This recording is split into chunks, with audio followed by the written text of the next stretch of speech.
Chapter 360, Jodekun's Treasured Pill. Jodekun wasn't alone in staring in shock. Xianxia glared at Meng Hao angrily with wide eyes. The surrounding cultivators were struck speechless. Then they burst out laughing. Fang Mu, don't tell me he's talking about the famous Grandmaster Pill Cauldron from the Southern Domain. Hilarious, this guy is insulting Grandmaster Zhou. He really has guts and maybe skills too. Too bad he ran into Grandmaster Zhou. He'll be outdone. As laughter continued, Jodekun frowned and gave Meng Hao a cold harumph.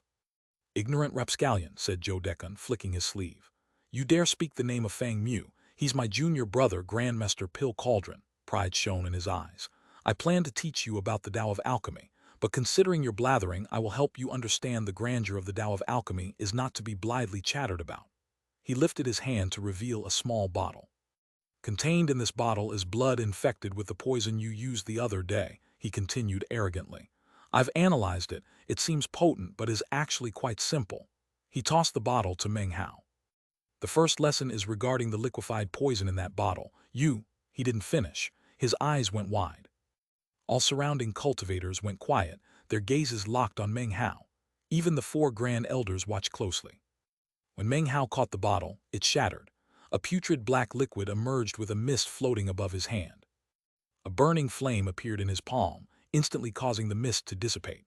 The liquid writhed, transforming into a medicinal pill within breaths. Everyone saw the entire process. The black pill began emitting red chi, turning violet. It was no longer putrid. A fragrant aroma wafted up, lifting spirits. Liquid congealment concoction, thought Jodekun, his heart thumping in shock. He rationalized, it has to be a trick. This guy is simply too young. Liquid congealment concoction only violet furnace lords can do. Meng Hao coughed lightly, looking embarrassed. He didn't want to cause problems for Jodekun. He was happy to see him here. Liquid congealment concoction wasn't particularly astonishing. It was a greeting to another alchemist. Unfortunately, because of the Jai clan situation and Meng Hao's uncertainty about circumstances, he didn't want to openly involve himself with Jodekun. As an alchemist, I won't denigrate your petty gimmick, said Jodekun, sounding very grandmaster-like. However, in researching that poison liquid, I imbued it with many medicinal plants. I never imagined you treacherously use them to make a pill. We'll ignore your Tao of Alchemy. Such tricks are unacceptable. The onlookers, including the 4 Grand Elders, suddenly weren't as shocked. After all, they had much faith in Jodekun. Jodekun was somewhat alarmed inwardly. But he was a furnace lord of the East Pill Division, and this was the Black Lands. He was convinced trickery had been used. Come, he said, setting his jaw. Concoct a pill for me. Use all the skill you have. His tone was arrogant, but he decided to use this to determine his opponent's true skill level. Meng Hao gave a slight smile. He glanced at Jodekun, then shook his head and slapped his bag of holding, producing an ordinary pill furnace. He produced medicinal plants and tossed them in. After a few moments, a green medicinal pill emerged with thick, fragrant aroma. It was ordinary but should have shocked the audience. But the observers didn't look surprised at all. Some even laughed mockingly. The Grand Elders frowned, the old woman sighed and shook her head. Xianxia also shook her head, looking at him as if he'd lost, and she were trying to comfort him. Meng Hao gaped. Something wasn't right. The green pill seemed simple, but it emanated strong medicinal aroma, actually an 80% medicinal strength foundation establishment pill. That's your medicinal pill? Fine, I won't go too hard, but I will convince you what a true medicinal pill is. Jodekun actually sighed with relief inwardly. Meng Hao's Tao of Alchemy had long surpassed his by a vast margin. Furthermore, Meng Hao's pills weren't flamboyant. Without holding the pill, Jodekun couldn't tell its level. His expression was tranquil and composed as he smacked his bag of holding, producing a pill furnace. This jade pill furnace emanated spiritual energy upon appearing. Meng Hao looked with surprise. At a glance, it was beyond ordinary. The surface was carved with auspicious animals, not ordinary depictions but totemic, serving some special function. Meng Hao's gaze caused self-righteousness to appear on Jodekun's face. The Frigid Snow clan had gifted him this furnace, and he was pleased with it. Despite his average Tao of Alchemy, he was confident in victory because of consistency. With this furnace, his chances increased. His success rate would be 90%. The furnace appeared with a glowing red stone. After placing it, flames leaped from the stone. Jodekun produced medicinal plants, catalyzed them to various degrees, and tossed them in. The furnace began to glow, and Jodekun began to shine with a celestial light. He looked lofty, even holy. Anyone would be convinced of his grandeur. At this point, he definitely emanated the aura of a transcendent being. No wonder he's called Grandmaster Joe. A single glance will tell you that he's Grandmaster material. This is the second time I've seen Grandmaster Joe concoct pills. Every single time, I'm shocked and filled with admiration. The surrounding cultivators discussed the sight, eyes filled with open veneration. The four Grand Elders looked on with slight smiles, nodding with respect toward Grandmaster Joe. A strange expression appeared on Meng Hao's face. At a glance, he saw the pill Joe Dekun was concocting was exceptional, but the technique making his body glow was even more exceptional. No wonder he's done so well here, thought Meng Hao. That technique is really useful. He couldn't do that back in the southern domain. He must have picked it up here in the Black Lands. Conversation buzzed as Joe Dekun, eyes shining brightly, slapped the furnace. Blinding light shot out with a white medicinal pill. A dense medicinal aroma filled the air, spreading dozens of meters. All who smelled it felt their cultivation bases leap with power. People gushed. Now that is a medicinal pill. You don't even consume it to feel your cultivation base jumping. Incredible. It's definitely extraordinary, even more potent than his last set. Grandmaster Joe's Tao of Alchemy is even better. The Grand Elders smiled and nodded, except the old woman. Meng Hao gaped at the complacent Joe Dekun. After a long moment, he smiled wryly, finally understanding why the audience had looked at him with cynicism. Joe Dekun's pills had always been exceptional, but his final furnace-slapping movement, seemingly complacent, actually caused the medicinal essence to emanate out. After the pill appeared, less than half its original medicinal strength remained. The other half emanated into the air. The dense aroma caused everyone to feel energized with tiny cultivation base leaps. To them, it was high quality. That just showed how little Black Lands cultivators understood about the Tao of Alchemy. Meng Hao came to understand you had to be adaptable with those who didn't understand the Tao of Alchemy. He also realized he'd unwittingly progressed in his own Tao of Alchemy. His pills were no longer showy, but subdued, a realm exceeding ordinary alchemists and cultivators. He put away the green pill, looked at glorious Joe Dekun, and hearing excited cultivators, began to chuckle. It was at this moment that the voice of the Frigid Snow Clan's second elder rang out. Grandmaster Joe, there's no need for further instruction to this self-proclaimed Fang Mu, he said coolly. Any agreements with this callow cultivator are now invalid. He looked at Meng Hao.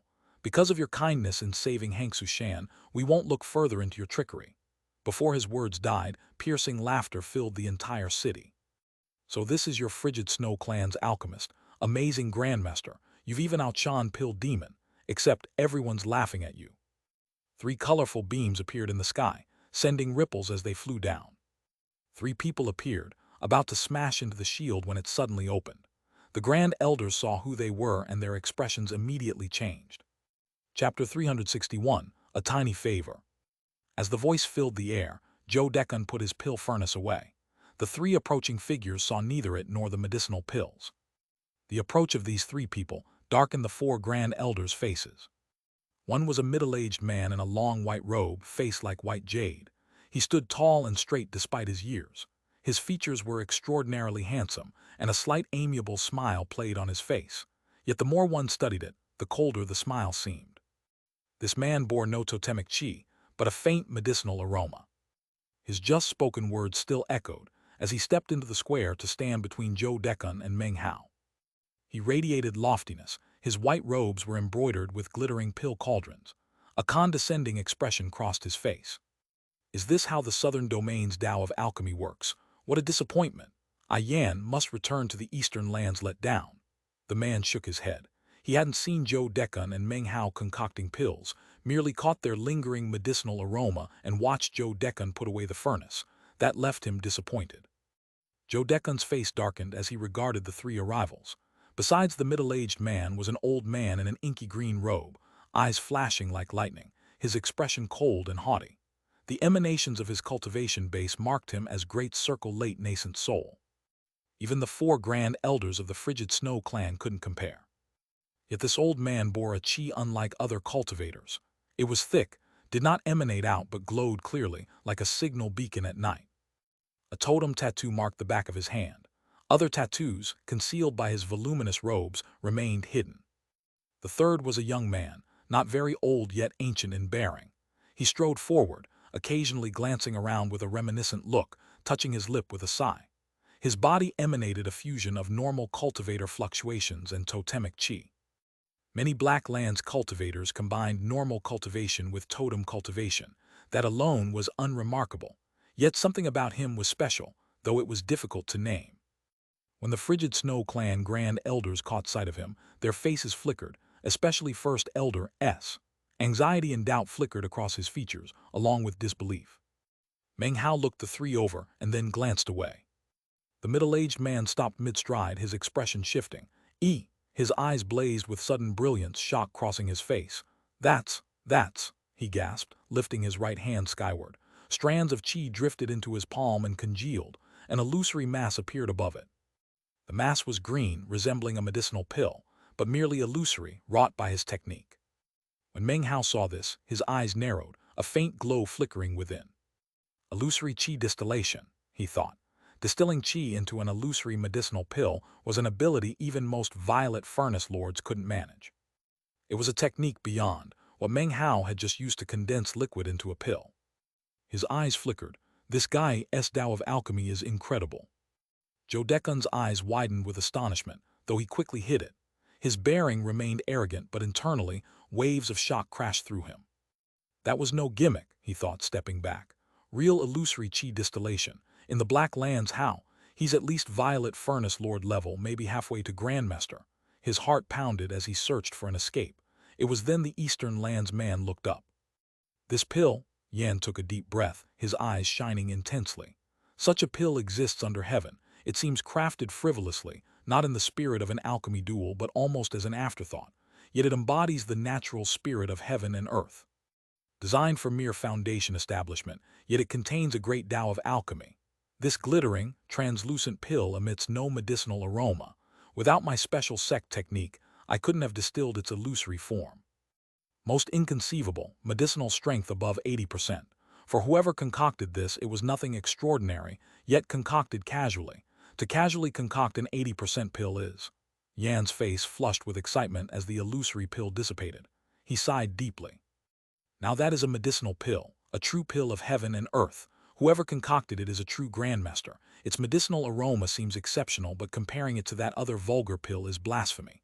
Such pills are dog crap. Who would compare the two? He gave Meng Hao a level look, then turned to Jodekun, clearly attributing the green pill to him.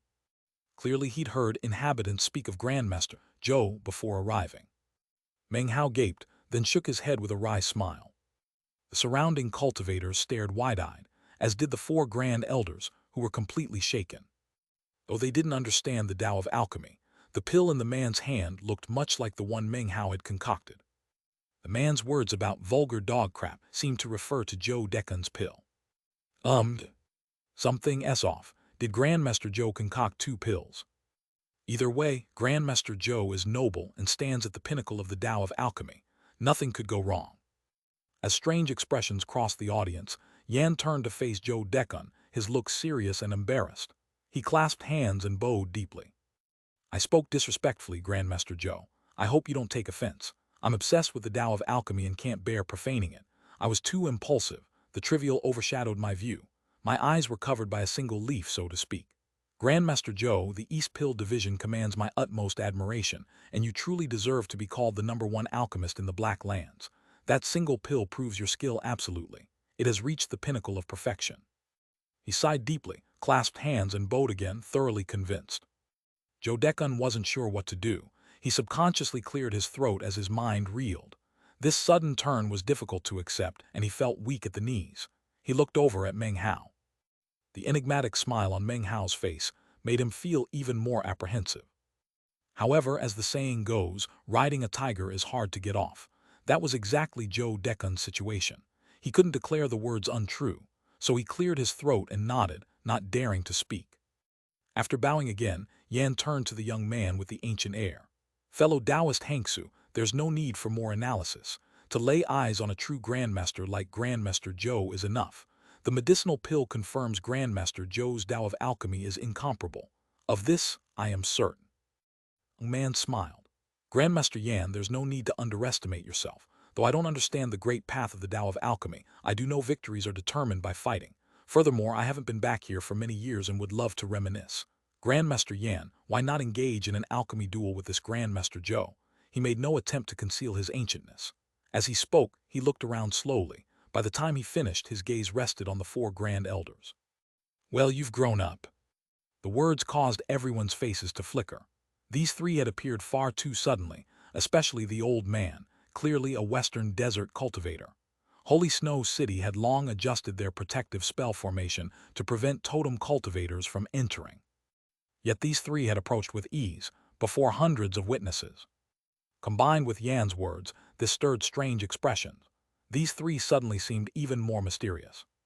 Then came the young man's words. The Frigid Snow clan elders looked very serious, especially First Elder. From the instant the young man appeared, his expression had been strange, even anxious, his eyes shining with disbelief.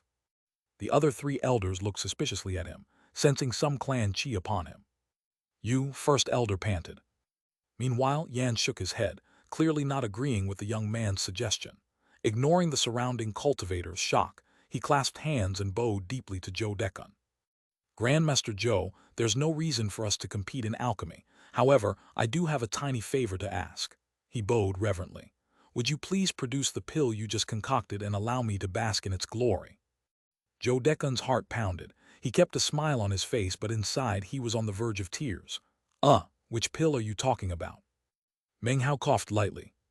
This chapter was sponsored by Christian Scheidlach, Lim Derrick, David Lawson, and Nani Mouse. Chapter 362, Still Won't Believe. Yan waited, but seeing Zhou Dekun's lack of response, he clasped hands and bowed again. His voice filled with sincerity, he said, Grandmaster Zhou, I know such a request is boorish, but considering our mutual affection for the Tao of alchemy, I'm willing to trade one of my personally concocted pills just to gaze upon yours. At nascent soul stage, his bow showed the depth of his sincerity and devotion to the Tao of alchemy. Everyone watching thought Zhou Dekun would be extremely egotistical not to produce it. The man had made a polite request, wishing only to look at the pill, and even offered payment. Zhou Dekun's face turned pale. He was about to speak when Yan frowned. Grandmaster Zhou, he said earnestly, I merely wish to look at the pill. Will you refuse such a simple request? Please fear not, I would never go back on my word. I only wish to look at it. Meng Hao blinked, a faint smile twitching at the corners of his mouth, looking somewhat embarrassed. Anyone bowed to so many times would feel honored, yet with each bow, Zhou Dekun's heart filled with more dread. Gnashing his teeth, he decided to throw caution to the wind. Things had already spiraled beyond his control. He smacked his bag of holding, produced the pill he'd concocted, and threw it to Yan. Yan's eyes flashed as he caught the pill with both hands, looking down excitedly, filled with his love of the Tao of alchemy. He took a deep breath, closing his eyes to settle himself into the optimal state of mind. He looked as earnest as someone about to go on a holy pilgrimage. As he gazed at the pill, the young man from the three glanced around musingly. I can still sense Father's aura, he said with a smile. It seems he's not dead, though his aura couldn't be weaker, he's still asleep. First Elder didn't react, but the other three's faces immediately changed, suddenly remembering an event from long ago, a subject taboo within the clan. Hangsu Zong, First Elder said gratingly, staring angrily. His words boomed in the elder's ears and stabbed into the other clan members' hearts. They gaped in astonishment and disbelief, recalling some forgotten matter. A great commotion arose among the cultivators. Hangsu Zong, that guy, I remember. In the clan histories there's a record of a chosen from 1,000 years ago named Hangsu Zong. There was such a person. He was incomparably evil, even cannibalistic. He reached nascent soul in less than 100 years, then began absorbing the life force and cultivation base of his own father Hangsu Bao, one of the two spirit-severing patriarchs. I remember, but the histories didn't say what happened to Hangsu Zong after he was defeated. Didn't Patriarch Hangsu Bao kill him? All present were shocked. Meng Hao's eyes glittered. If true, this young man was someone to be feared. The young man laughed. I've been away so long, I never imagined the clan would remember me. His eyes glittered as his gaze fell on Zhou Dekun. Zhou Dekun's face darkened. He didn't care about the young man's gaze. His heart was ashes. The reason was the strange look on Yan's face. Incredulity, then perplexity, then disbelief. His body trembled. I'm finished, thought Zhou Dekun bitterly. Yan took a deep breath and slowly looked back up at Zhou Dekun. That pill, Zhou Dekun began. Before he could continue, Yan clasped hands and bowed deeply. Grandmaster Zhou, sir, my Tao of alchemy doesn't compare to yours, yet there's no need to produce another pill to shame me. His tone was cool, but deep down he was furious. I know you didn't concoct this pill, Grandmaster Zhou. Why shame me with something so shoddy? Zhou Dekun said, feeling even more anxious. He started to explain but was cut off. Grandmaster Zhou, I only want to look at that one pill. If you won't show it, would you at least concoct a new one for me to examine? Grandmaster Zhou, I plead with you to fulfill my wish.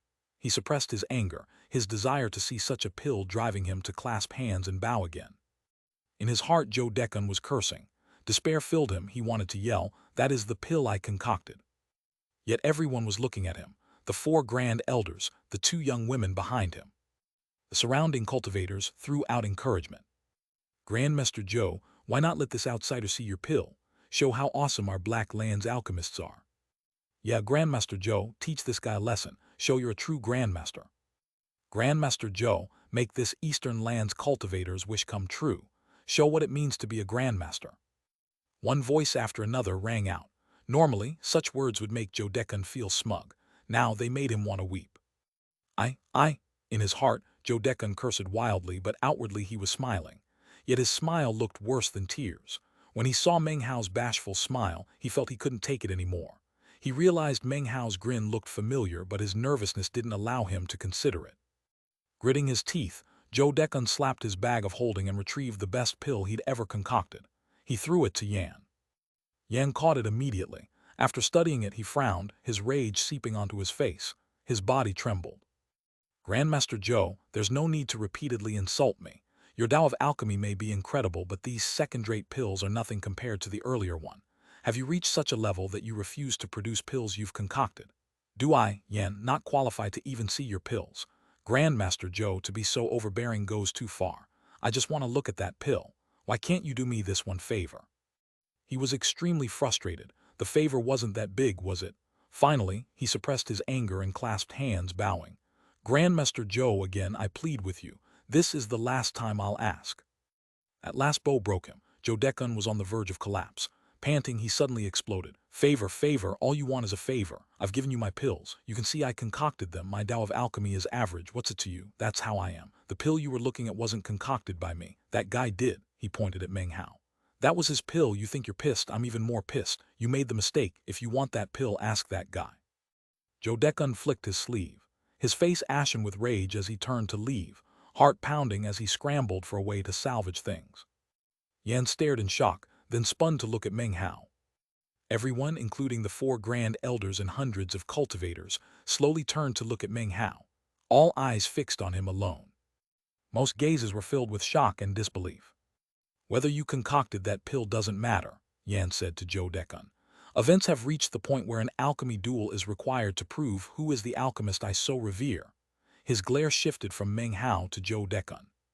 Grandmaster Zhou, he continued earnestly, after I defeat this guy, I hope you'll no longer humiliate me but will show me that pill. Without looking at Meng Hao, he lifted his hand and a pill furnace appeared. Zhou Dekun was on the verge of tears. Even after everything, he didn't understand why this man wouldn't believe him. Perhaps his earlier act had been too convincing, and the man truly believed Zhou Dekun was looking down on him. Meng Hao cleared his throat and hesitantly said, "Oh, I'm sorry, I'm not a local alchemist. I lost a match to Grandmaster Zhou and was told to leave the city. I can't compete with you in alchemy." He sighed, looking apologetic. Hearing this, Zhou Dekun's face fell and he began to wail inwardly with anguish. "You're my ancestor, all right, my ancestor. Can you just not do this to me?" Second elder, who had demanded Meng Hao leave the city, now looked angrily toward Zhou Dekun. "Why can't you just produce the pill, Grandmaster Zhou?" he thought. "Why cause this trouble?"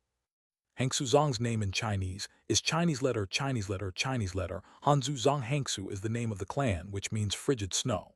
Zong means vertical. Chapter 363, a first glimpse at the 5 elements. Inwardly, Zhou Dekun cursed constantly, though he wasn't sure whom to curse. He was filled with consternation and regret. Yan frowned, starting to think Holy Snow City was really annoying. All he wanted was to see that medicinal pill, yet after all this time, he hadn't laid eyes on it for even a moment. Face grim, he turned slowly to the young man. Zong had been watching everything. He gave a slight smile and his body flickered. A moment later, he stood directly in front of Zhou Dekun. First Elder suddenly said, Zong, I don't know why you're not dead, but what? He said with a laugh, cutting him off. The reason I'm not dead is because the old man was soft-hearted, but his soft-heartedness hasn't influenced my cultivation. I have nothing to do with the Frigid Snow clan now. I'm a vassal of the Five Moons tribe of the Western Desert, responsible for eradicating Holy Snow City. Furthermore, I've heard of this Grandmaster Zhou and am interested in seeing his Tao of Alchemy. The surrounding cultivators erupted in uproar. The four Grand Elders' faces darkened. After all, the old man among the three was at Great Circle late nascent soul. His aura was threatening, causing great pressure. Oh, don't worry, said Zong with a slight smile. Nobody understands Holy Snow City and its resources better than me, but I'm not here to fight. I just want to see Grandmaster Zhou in an alchemy duel. The stakes are grand fortune, or you could say the difference between life and death. Whoever wins, the Western Desert cultivators won't attack for 3 months. That should give you time to prepare, though if you refuse, well. Shouts suddenly rang out beyond the city walls. Prismatic beams lit the air as a sea of wild animals appeared. Spell formations glittered in the sky, surrounding everything with intense pressure. The cultivators in the square were shocked. Everyone in Holy Snow City looked up, minds reeling. The four Grand Elders' faces darkened extremely. Zong's appearance flawed all their preparations. They needed time to adjust. They weren't sure why he gave them 3 months, but even if it was a trap, they had no choice but to accept. They needed those months. Zong laughed as he looked at the Grand Elders. However, circumstances seem different now. Grandmaster Zhou won't produce his pill. If Mr. Yan is willing, why not first compete with this youngster? That way, Grandmaster Zhou can see if Mr. Yan's Tao of Alchemy deserves respect. First Elder looked embarrassed, already irritated at Zhou Dekun. Second Elder felt the same. They'd taken Zhou Dekun at face value, sure he was truly a Grandmaster. Now it seemed he wasn't willing to show his skill, pushing someone else instead. They weren't sure how to handle it. First Elder frowned, considering. Finally, he sighed and looked at Meng Hao. Young friend, we would like to request you concoct a pill. We can renegotiate the frigid snow larva after this matter is settled. What do you say? Meng Hao smiled. He didn't want to cause Zhou Dekun to lose face. But with anyone else, he wouldn't hesitate to humiliate them about the Tao of Alchemy, especially some self-proclaimed Eastern Lands alchemist. So he nodded to First Elder. Before he could even finish nodding, irritation flashed across Yan's face. He clearly thought Grandmaster Zhou suspected his Tao of Alchemy and wanted to probe him this way. With a cold harumph, Yan glanced at Meng Hao, then back at Zhou Dekun. With clasped hands, he said, I am Yan Song of Mount Alchemy in the Eastern Lands. This was the formal duel introduction, but Yan Song took it as a duel with Zhou Dekun, despite competing with Meng Hao. Zhou Dekun laughed bitterly in his heart. He was even more nervous now. Everything on this day was a huge misunderstanding, but there was no way to resolve it. Meng Hao's expression remained unchanged. Seeing this was an official duel, he took a deep breath, about to introduce himself formally, when Yan Song flicked his sleeve. There's no need for you to speak, he said. I'm not interested in your name or origin, just make the best medicinal pill you can. The disregard made Meng Hao frown. Yan Song lifted his hand, a pill furnace hovering above. Suddenly a flame emerged from his palm, no ordinary flame, but nascent soul fire. Only nascent soul cultivators with a fire-type nascent soul produce such flames. The reddish-orange flame sent ripples through the air. In a moment, the furnace turned bright red. Yan Song slapped his bag of holding and produced several small white bags filled with powders. He measured out portions and fed them into the furnace. Meng Hao narrowed his eyes, and Zhou Dekun took a deep breath. He's not concocting with plants. In Mount Alchemy, we don't concoct pills with plants, Yan Song said coolly. We use the 5 elements as foundation. By procuring objects conforming to them, reducing them to powder, we use their power to concoct pills. This is the true path of the Tao of Alchemy. His furnace rumbled intensely. Dark clouds gathered above and thunder pealed. Zhou Dekun's heart raced. The clouds above were clearly pill tribulation. The surrounding cultivators were shocked, the 4 Grand Elders breathing raggedly. Though they didn't know much about the Tao of Alchemy, they'd heard of pill tribulation. Seeing it caused their hearts to tremble. Yan Song glanced proudly at the tribulation. In the Eastern Lands, we don't worry about pill tribulation. In fact, Inducing it harnesses lightning's power, unleashing the full force of the 5 elements. Multiple lightning bolts shot down toward the furnace. They merged into a massive sheet. Yansong lifted his head and howled. He slapped the furnace, its lid opening. A 6-colored pill flew out, which he grabbed. Immediately, the clouds dissipated, but lightning continued falling, slamming around Yansong, making him look completely shocking. Unfortunately, the process was rushed, said Yansong, glancing at Meng Hao. The result isn't the best. He looked at Zhou Dekun, his eyes flashing as if throwing down a gauntlet. Zhou Dekun maintained his noble visage, but his heart trembled violently. Meng Hao's eyes flickered. Then he waved his right hand to produce a pill furnace. Yansong glanced at it, and his previous tranquil expression filled with a proud aura, something he hadn't shown with Zhou Dekun. Now with Meng Hao, he naturally acted differently. But after a moment, surprise flitted across Yansong's face. This was the 10,000 refinements furnace Meng Hao had acquired in the Black Sieve sect. 2. Meng Hao got the 10,000 refinements furnace in Chapter 257. The instant Zhou Dekun saw it, his mind spun. He'd seen a 10,000 refinements furnace before that looked almost exactly like it. Finding two identical, especially such a rare furnace, wasn't common but wasn't impossible. He hesitated, then suppressed his suspicions. Meng Hao's eyes glittered as he hefted it. Inside him, the East Pill ever-burning flame kindled and emerged to fill his palm. The flame was invisible, but the air around his hand twisted and distorted. Yansong's eyes narrowed. For the first time, doubt appeared on his face. From an alchemist's technique, one could gauge his Tao of alchemy. Yansong saw instantly that Meng Hao's techniques were beyond ordinary, especially his intangible flame. His heart filled with shock. That flame, he thought, hesitation filling him. Zhou Dekun had seen Meng Hao's invisible flame before, but this time he examined it closely. His heart began to flutter, yet his face remained enigmatic. He wore a slight smile and a look of commendation, as if pleased watching the junior generation concoct pills. His expression reassured everyone that this was part of Zhou Dekun's plan, that he felt it beneath his dignity to let Yansong see his pill. Inwardly, Zhou Dekun sighed, feeling bitter and nervous, yet also proud. He didn't notice Hangsu Zong looking at him with intense interest. After a moment's thought, Meng Hao slapped his bag of holding to produce a medicinal plant. He crushed it into powder and fed it into the furnace. Using only one medicinal plant was nothing special, but Meng Hao subsequently pulled out one medicinal plant after another, crushing each into powder. This caused Yansong to frown, then smile coldly. "So you want to imitate my 5 elements method," said Yansong coolly. "Well, I think you overestimate your capabilities. You might be good at concocting pills, but unless your Tao of alchemy exceeds mine, you'll never succeed my 5 elements method." However, as soon as he looked at Zhou Dekun, his heart began to pound. Zhou Dekun's expression was completely calm, his aura profoundly mysterious, suddenly making Yansong feel uncertain. This chapter was sponsored by Terrence Sims, Pedro Pulido, and Daniel Swisher. Yansong's name in Chinese is Chinese letter Yansong. Yan is a surname that also means strict or severe. Song means lofty or a high mountain. Chapter 364, the last main ingredient. Meng Hao's expression remained calm as he used the Alchemy Tao Transmutation Incantation 1. Meng Hao learned the Alchemy Tao Transmutation Incantation in Chapter 242 after he became a Furnace Lord. In the blink of an eye, the flame in his palm split into two. Deep inside, a vast array of medicinal pill variations flitted about. He adjusted, and the furnace slowly turned bright red. Meng Hao's eyes glittered as he performed various incantation gestures and pushed onto the furnace.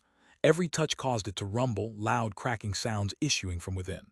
Soon, a medicinal aroma emanated out. Strangest of all, people tried to smell it but could. The aroma was right there, yet unsmellable. This bizarre phenomenon caused the surrounding cultivators' expressions to change. The 4 Grand Elders stared wide-eyed. What's going on? What pill is he concocting? The aroma exists but seems not to. Bizarre, this alchemist, though young, can't be looked down upon. It's not a big deal. Probably illusion magic. Just look at Grandmaster Zhou, he clearly knows. Zhou Dekun was inwardly dumbstruck, but he smiled without thinking, as if this was all his strategy, offering praise to the junior generation. He'd practiced this expression perfectly. It had reached the pinnacle.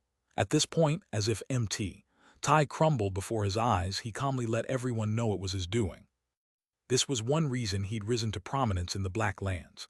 Displaying such expressions without thought left all onlookers awed.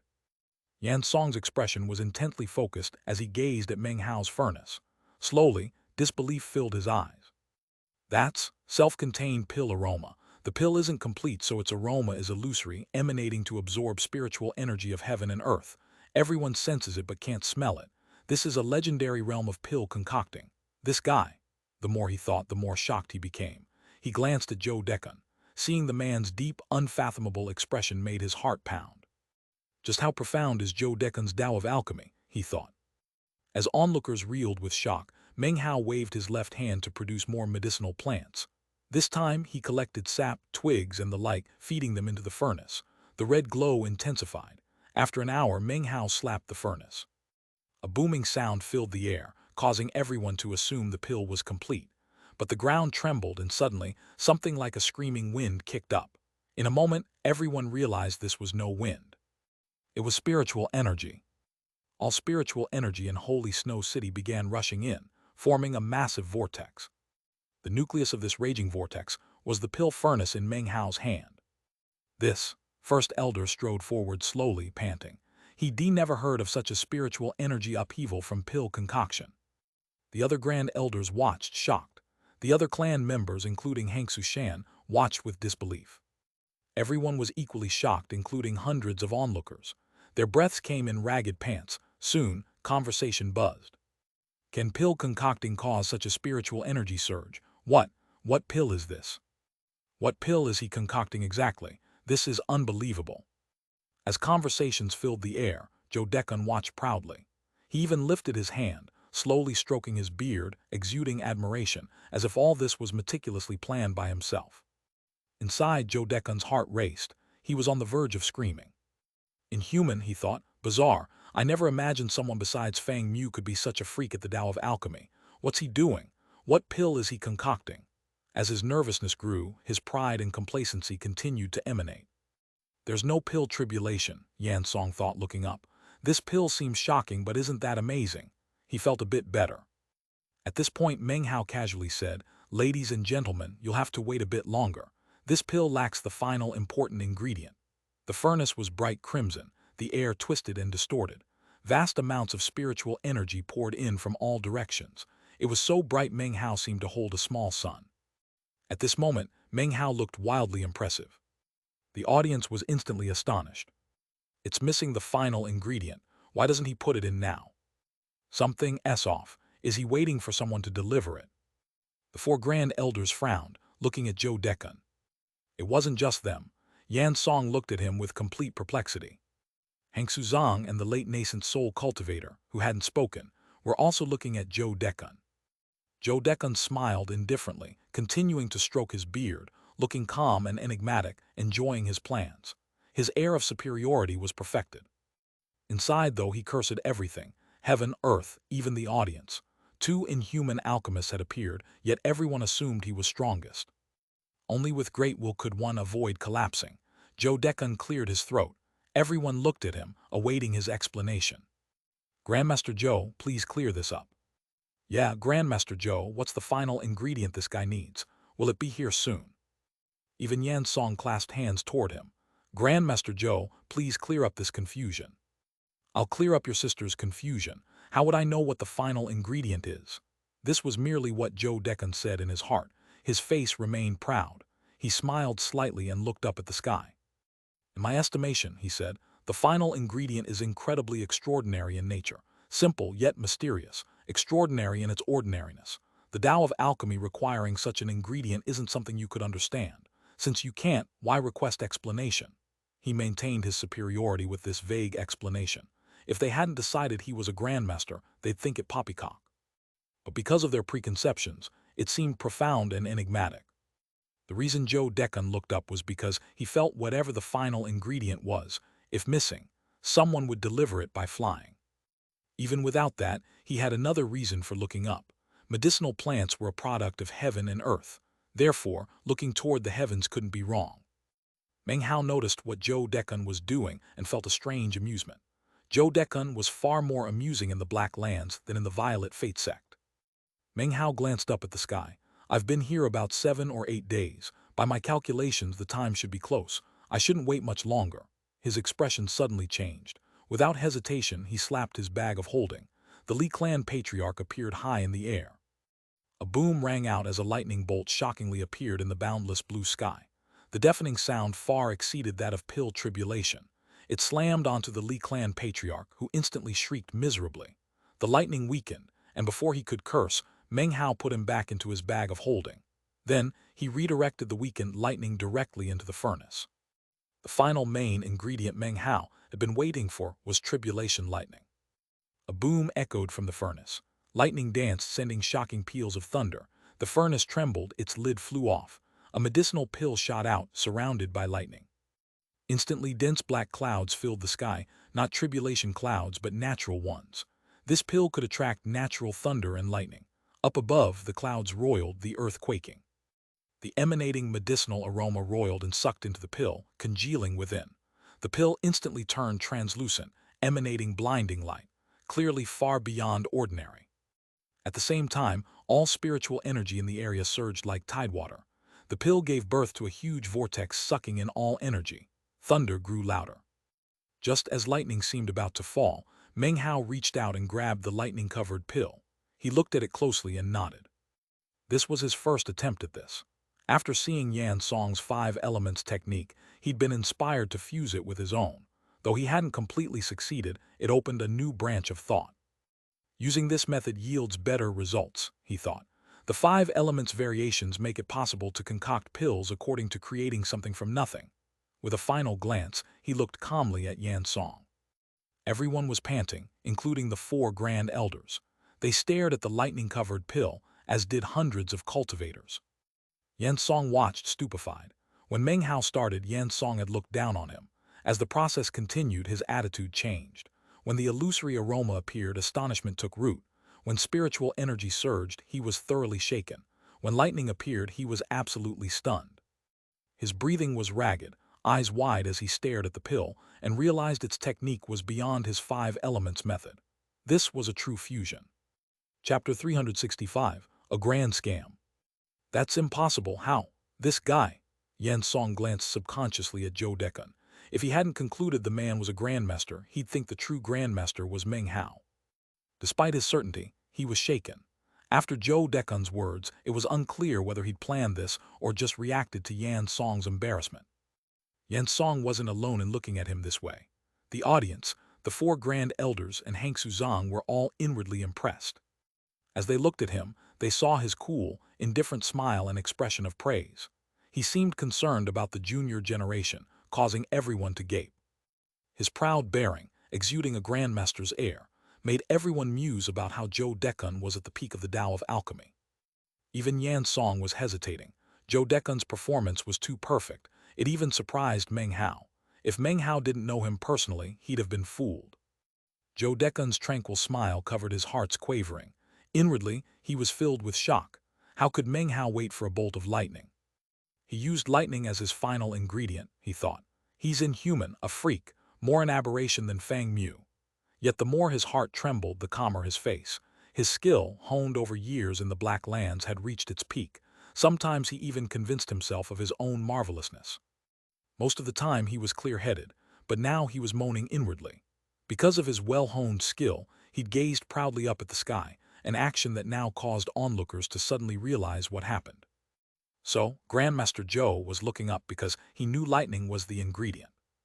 That's right, I wondered about that. Now it's obvious Grandmaster Zhou is a true Grandmaster of the Tao of Alchemy. Yan Song took a deep breath, his face filled with admiration. This was not to mention the 4 grand elders, and Hang Suzong, who didn't know much about the Tao of Alchemy but judged Zhou Dekun by Yan Song's reaction. What pill is that? Yan Song asked, his face serious. No contempt remained. Meng Hao's pill had proven his Tao of Alchemy thoroughly. Yan Song was interested, even placing him on similar level as Zhou Dekun. Meng Hao smiled. Just a simple pill that should release a lightning sea. This wasn't for consumption, but a magic pill. Meng Hao had realized the 5 elements method was more effective for magic pills. Yan Song stood thoughtfully for a moment. There was no need to examine it closely. Having observed the process and result, he could tell Meng Hao's words were true. This pill was something he himself couldn't concoct, unless he got incredibly lucky with lightning during concoction. In the past, he'd seen lightning used to make pills, but usually just as a shortcut to improve 5 elements effectiveness. Nothing like Meng Hao's use of lightning as the main ingredient. The difference made superiority obvious. Zhou Dekan cleared his throat and somberly said, "Excellent. That technique is very interesting. Going forward, put more thought into it. Perhaps you can open a new path on the Tao of alchemy. When traversing the Tao, one can never be complacent. Alchemy is boundless. The Tao is infinite. We must maintain an inquisitive heart to validate the great Tao of heaven and earth." His face filled with senior arrogance, as if giving pointers. A strange expression crossed Meng Hao's face, like a smile but not. Yan Song took a deep breath and clasped hands, bowing to Zhou Dekan. "Grandmaster Zhou, your words are pinnacle truth. I Yan Song am thoroughly convinced. There's no need to see that pill. I understand why you won't show it. You feel my Tao of alchemy is insufficient. Looking would disturb my mind. Grandmaster Zhou, I'll remember your kindness forever." Again, he bowed with utmost sincerity. Zhou Dekan smiled indifferently, his expression proud. This caused onlookers to view him with even more admiration. The 4 grand elders looked at him with even more veneration. All of this shocked Meng Hao. He looked at the pill in his hand, then at Zhou Dekan. He wasn't sure whether to laugh or cry. The pill he'd laboriously concocted was casually commented on by Zhou Dekan, and everyone took his words at face value. Zhou Dekan really has mastered new skills here, thought Meng Hao. As he gazed at him, Zhou Dekan looked at him and suddenly trembled inwardly. He opened his mouth to offer true praise. However, the late nascent soul cultivator next to Xianxia Zong suddenly shot toward Zhou Dekan. The 4 grand elders had been watching him, so they flew to intercept immediately. They all slammed together, a huge boom echoed. Blood sprayed from their mouths. The old western desert man trembled. Suddenly, he changed direction and shot toward Meng Hao. The 4 grand elders fell back, flashing incantations, pointing at Zhou Dekan. A shield surrounded him. Zhou Dekan's heart quivered, yet without thinking consciously he kept utter calm on his face. He looked supercilious. Seeing this excited Xianxia Zong even more. He shot forward. He moved with incredible speed, appearing instantaneously next to the shield. He lifted his hand and pressed gently. It shattered. The 4 grand elders howled, about to charge when Xianxia Zong waved his right hand and swept them away. His left hand snaked out to grab Zhou Dekan. Zhou Dekan trembled in fear, about to scream. "There's no need to be alarmed, Grandmaster Zhou," said Xianxia Zong. "I won't hurt you, sir. Leaving a talented grandmaster like you here is a waste. Come to the western desert. The tasks won't measure up to what's required here. However, if you refuse, I'll help you understand what it means to live a life worse than death." Grabbed like this, Zhou Dekan could no longer keep up the charade. His face was pale white, his body shivered, intense fear filling his heart. "This is a mistake," he blurted. "It's all a misunderstanding. My Tao of alchemy can't even compare to his." He raised a trembling hand to point at Meng Hao. "If you want to take someone, take him. If you take me, you'll lose out big time." A cold light appeared in Xianxia Zong's eyes. "Grandmaster Zhou, you could see the lightning as the main ingredient in that pill. Don't fool me with such words." I'm really not that good," shrieked Zhou Dekan, his heart sinking. "I swear, everything I said was just empty talk, not absolute truth. Take him. He's the actual grandmaster. He can compare with my junior brother Fang Mu. He's exponentially more amazing than me." When Meng Hao saw the nascent soul cultivator approaching, he used bloodburst flash without hesitation, reappearing several dozen meters away. Said the western desert cultivator. He was about to continue when Xianxia Zong flew up, clutching the trembling Zhou Dekan. "There's no need to cause trouble for him," said Xianxia Zong coolly. "We came to invite only the most outstanding cultivator. Now that we have Grandmaster Zhou, that other guy is unessential." "I'm not the most outstanding," cried Zhou Dekan, his scalp numb. "Damn it, I'm really not okay. This is a mistake, a misunderstanding. I was putting on an act. Really, it was an act. I'm not a grandmaster, just a regular furnace lord from the East Pill Division. That guy is the real grandmaster. He's the grandmaster. Take him, okay." He wished to weep, but no tears came. His deception had been too good. He'd lost control of it.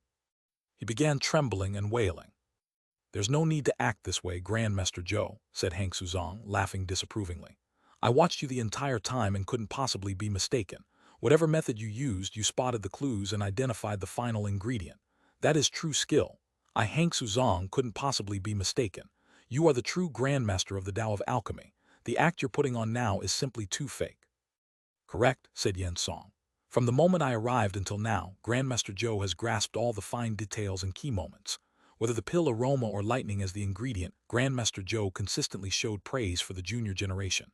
Enlightenment regarding the Tao of alchemy can't be faked. I don't possess such skill, nor do other alchemists. Only Grandmaster Zhou has it. There are few people I truly admire, but as of today there is one more, Grandmaster Zhou. He clasped hands and bowed. By this point, Zhou Dekun was wailing. He felt scammed, not by others but by himself. Tears welled up in his eyes. He looked at the beautiful girls and already missed them. He thought of the western desert's barrenness and frightening nature and began trembling, blabbering explanations. I'm really not a grandmaster. I was in the wrong. Truly, I won't pretend anymore. Take him, okay? You should take him, damn it. He's the real grandmaster. Zhou Dekun's heart grew dark with regret.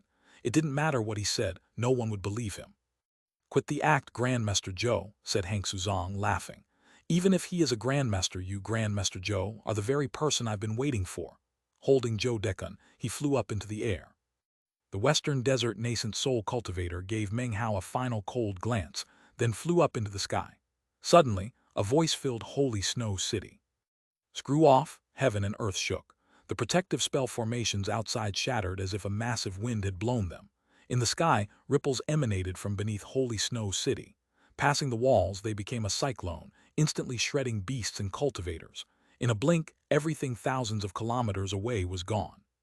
As the ground quaked, cultivators' minds reeled, their faces filled with shock. Hank Suzong's face fell. The nascent soul cultivator trembled, coughing blood, astonished. Yen Song also coughed blood before hastily shooting up. Let's get out of here, said Hank Suzong, eyes flickering grimly, gripping the tear-stained Zhou Dekun. Glowing lights surrounded them, their bodies growing blurry as teleportation activated. This is a mistake, okay? I was faking. I'm not a grandmaster. He is, he. Zhou Dekun's plaintive cries echoed. Below, hundreds of cultivators watched with fury and helplessness. Grandmaster Zhou. Damn it, they came for Grandmaster Zhou. The four elders' faces darkened, but they could only watch as Hank Suzong disappeared. Zhou Dekun's cries reached all onlookers, causing sorrow in their hearts. Who would think at the critical moment Grandmaster Zhou would fake it, they thought. If we didn't know him, we might have thought his words true. Meng Hao stared wide-eyed. Everything was beyond prediction. This time I wasn't scamming anyone, he thought reflectively. How did things work out this way? Maybe I've scammed so many people, I ended up scamming myself. This chapter was sponsored by Rohit Tamu, Esteban Santiago, Valera McDaniel, and Anonymous. Chapter 366, The Path of Five Colors. The land stopped shaking. The voice faded and silence fell on Holy Snow City. Crowds gazed up at where Zhou Dekun disappeared. Everyone was silent, moods low. Grandmaster Zhou, the #1 alchemist in the Black Lands, had been taken. He would never return to Holy Snow City. Perhaps he'd end up elsewhere, building on his grandmaster reputation. No one present could have predicted this. Meng Hao looked thoughtfully skyward, contemplating what would have happened if he'd won the alchemy duel with Zhou Dekun, or if Zhou Dekun hadn't acted so superior. Perhaps it wouldn't have been Zhou Dekun taken away, but Meng Hao himself. He stood there thoughtful. Around him, the hundreds of cultivators were similarly thoughtful. Too much occurred today. Everyone seemed unable to absorb it. Surrounded by quietness, Meng Hao shook his head and glanced at Hank Sushan, whose expression was blank, then third elder. He clasped hands and bowed, then slowly made to leave this silent world. As he walked off, the surrounding cultivators came to their senses. One by one, they turned to look at him. The four grand elders also turned. Second elder held his tongue, fourth elder hesitated forward. The old woman said nothing. First elder smiled and strode forward. In a loud voice he addressed Meng Hao. Grandmaster, where are you going? Meng Hao stopped and looked back. I'm surnamed Meng, he said. Earlier someone said I wasn't welcome in Holy Snow City. Naturally I need to leave. He sighed, shook his head, and turned to leave. The surrounding hundreds of cultivators were shocked. How could they not react? Before, when Zhou Dekun was present, they looked down on Meng Hao. But Zhou Dekun was history now. Suddenly, Meng Hao's position was infinitely higher. Without Zhou Dekun, there was no grandmaster here. To Holy Snow City, the loss was vast. First elder glared angrily at second elder, then strode forward laughing to block Meng Hao. The surrounding cultivators began crying out. Grandmaster Meng, what happened was a misunderstanding. The clan was inconsiderate. There's no need to bring it up. Grandmaster, please don't let the misunderstanding remain in your heart. Yeah, Grandmaster Meng, you're at the pinnacle of the Tao of alchemy. There's no need to lower yourself. This place is your home, Grandmaster Meng. Grandmaster Meng, why not stay? If you leave, your talent won't be noticed outside. If you stay, you can become more famous. Grandmaster Meng, we beg you to stay. Hundreds of voices rose, filled with sincerity. Meng Hao appeared moved. He stopped, looked around, and clasped hands, bowing deeply. I'm indebted to your kindness, fellow Taoists. Generally, I could never refuse. However, there are people here who don't like me. I'm afraid I must leave. Second elder's face fell. He looked around to find people staring at him. Gritting his teeth, he strode forward and clasped hands, bowing deeply. Grandmaster Meng, please forgive me. I was wrong earlier and beg you not to take offense. In my heart, you are truly at the pinnacle of the Tao of alchemy. When the clan was in dire straits, you came to our aid without hesitation. I will never forget your kindness, even when my teeth fall out with age. First Elder, he continued solemnly, I suggest giving Grandmaster Meng a frigid snow larva. That is the only way to properly express the clan's gratitude. One is not enough, said Fourth Elder. He was grim-faced but now wore a smile as he stepped forward and bowed deeply. One is definitely not enough. We have two on the verge of completion. We should give both to Grandmaster Meng. First Elder, I hope you agree. This is the only way to express the clan's gratitude. As long as the clan exists and time is sufficient, we can always raise more. First Elder felt anxious as he looked at Meng Hao. With Zhou Dekun gone, the only person they had was Grandmaster Meng. He gritted his teeth and said, You're absolutely correct. Grandmaster Meng, please fear not. The frigid snow larva will be delivered within a year's time. Meng Hao was inwardly rejoicing, but outwardly appeared to hesitate, something he just learned from Zhou Dekun. His hesitation caused the surrounding cultivators to call out, urging him to stay. Meng Hao continued hesitating, then started to shake his head. A second round of crying began, and finally he appeared to waver. It's not that I don't want to stay, he said with a sigh, but this place is dangerous. My cultivation base is low, and I'm afraid I won't protect myself. Furthermore, I can only stay about half a year.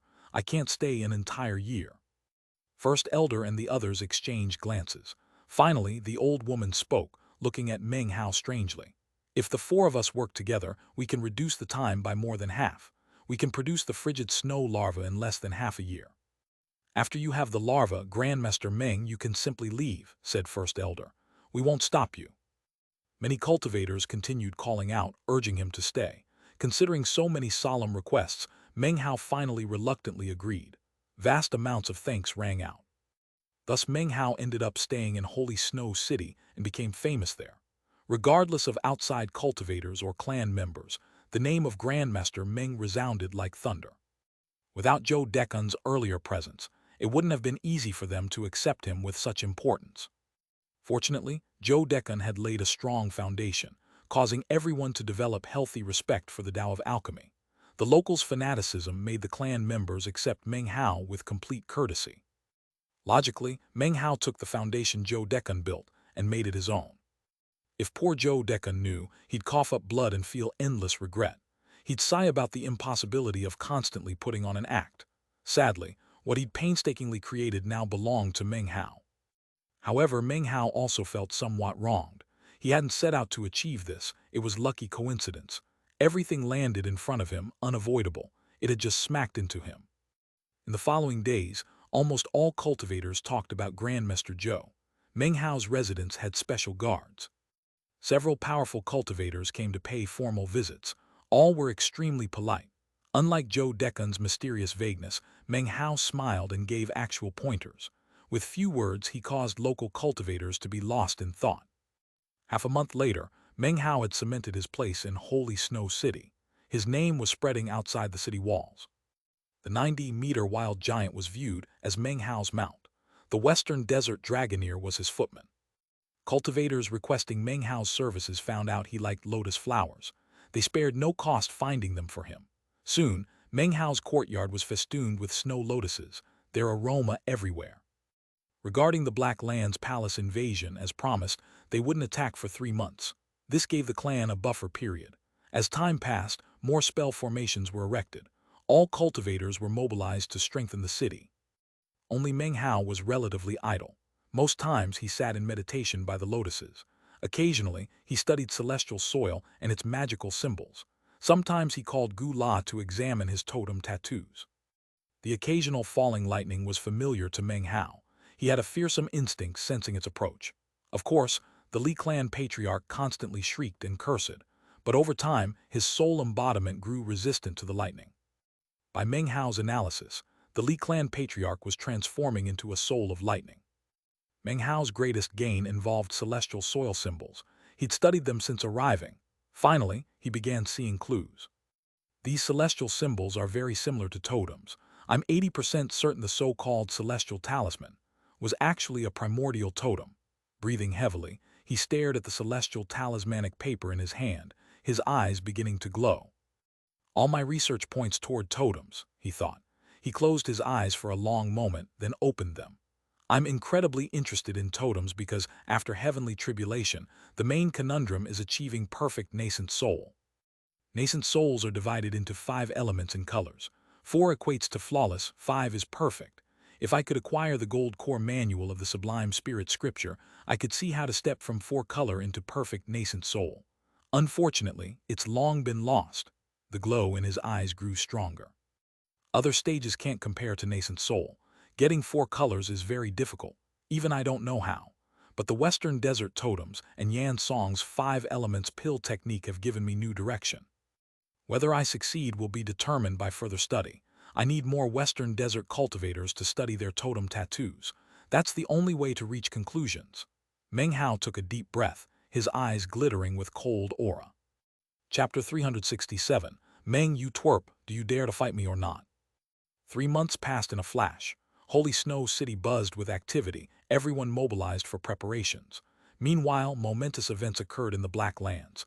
The United Nine nominally existed but didn't. Other than Holy Snow City, only the City of Nets remained. The City of Nets survived because of its spirit-severing patriarch and favorable position. It contained nearly 10,000 cultivators, so the Black Lands Palace focused efforts there, leaving Holy Snow City alone temporarily. Holy Snow City's remote geography and year-round snow helped. The once illustrious United Nine now consisted only of Holy Snow City and the City of Nets. Others were destroyed or evacuated. Most of the Black Lands belonged to the Black Lands Palace.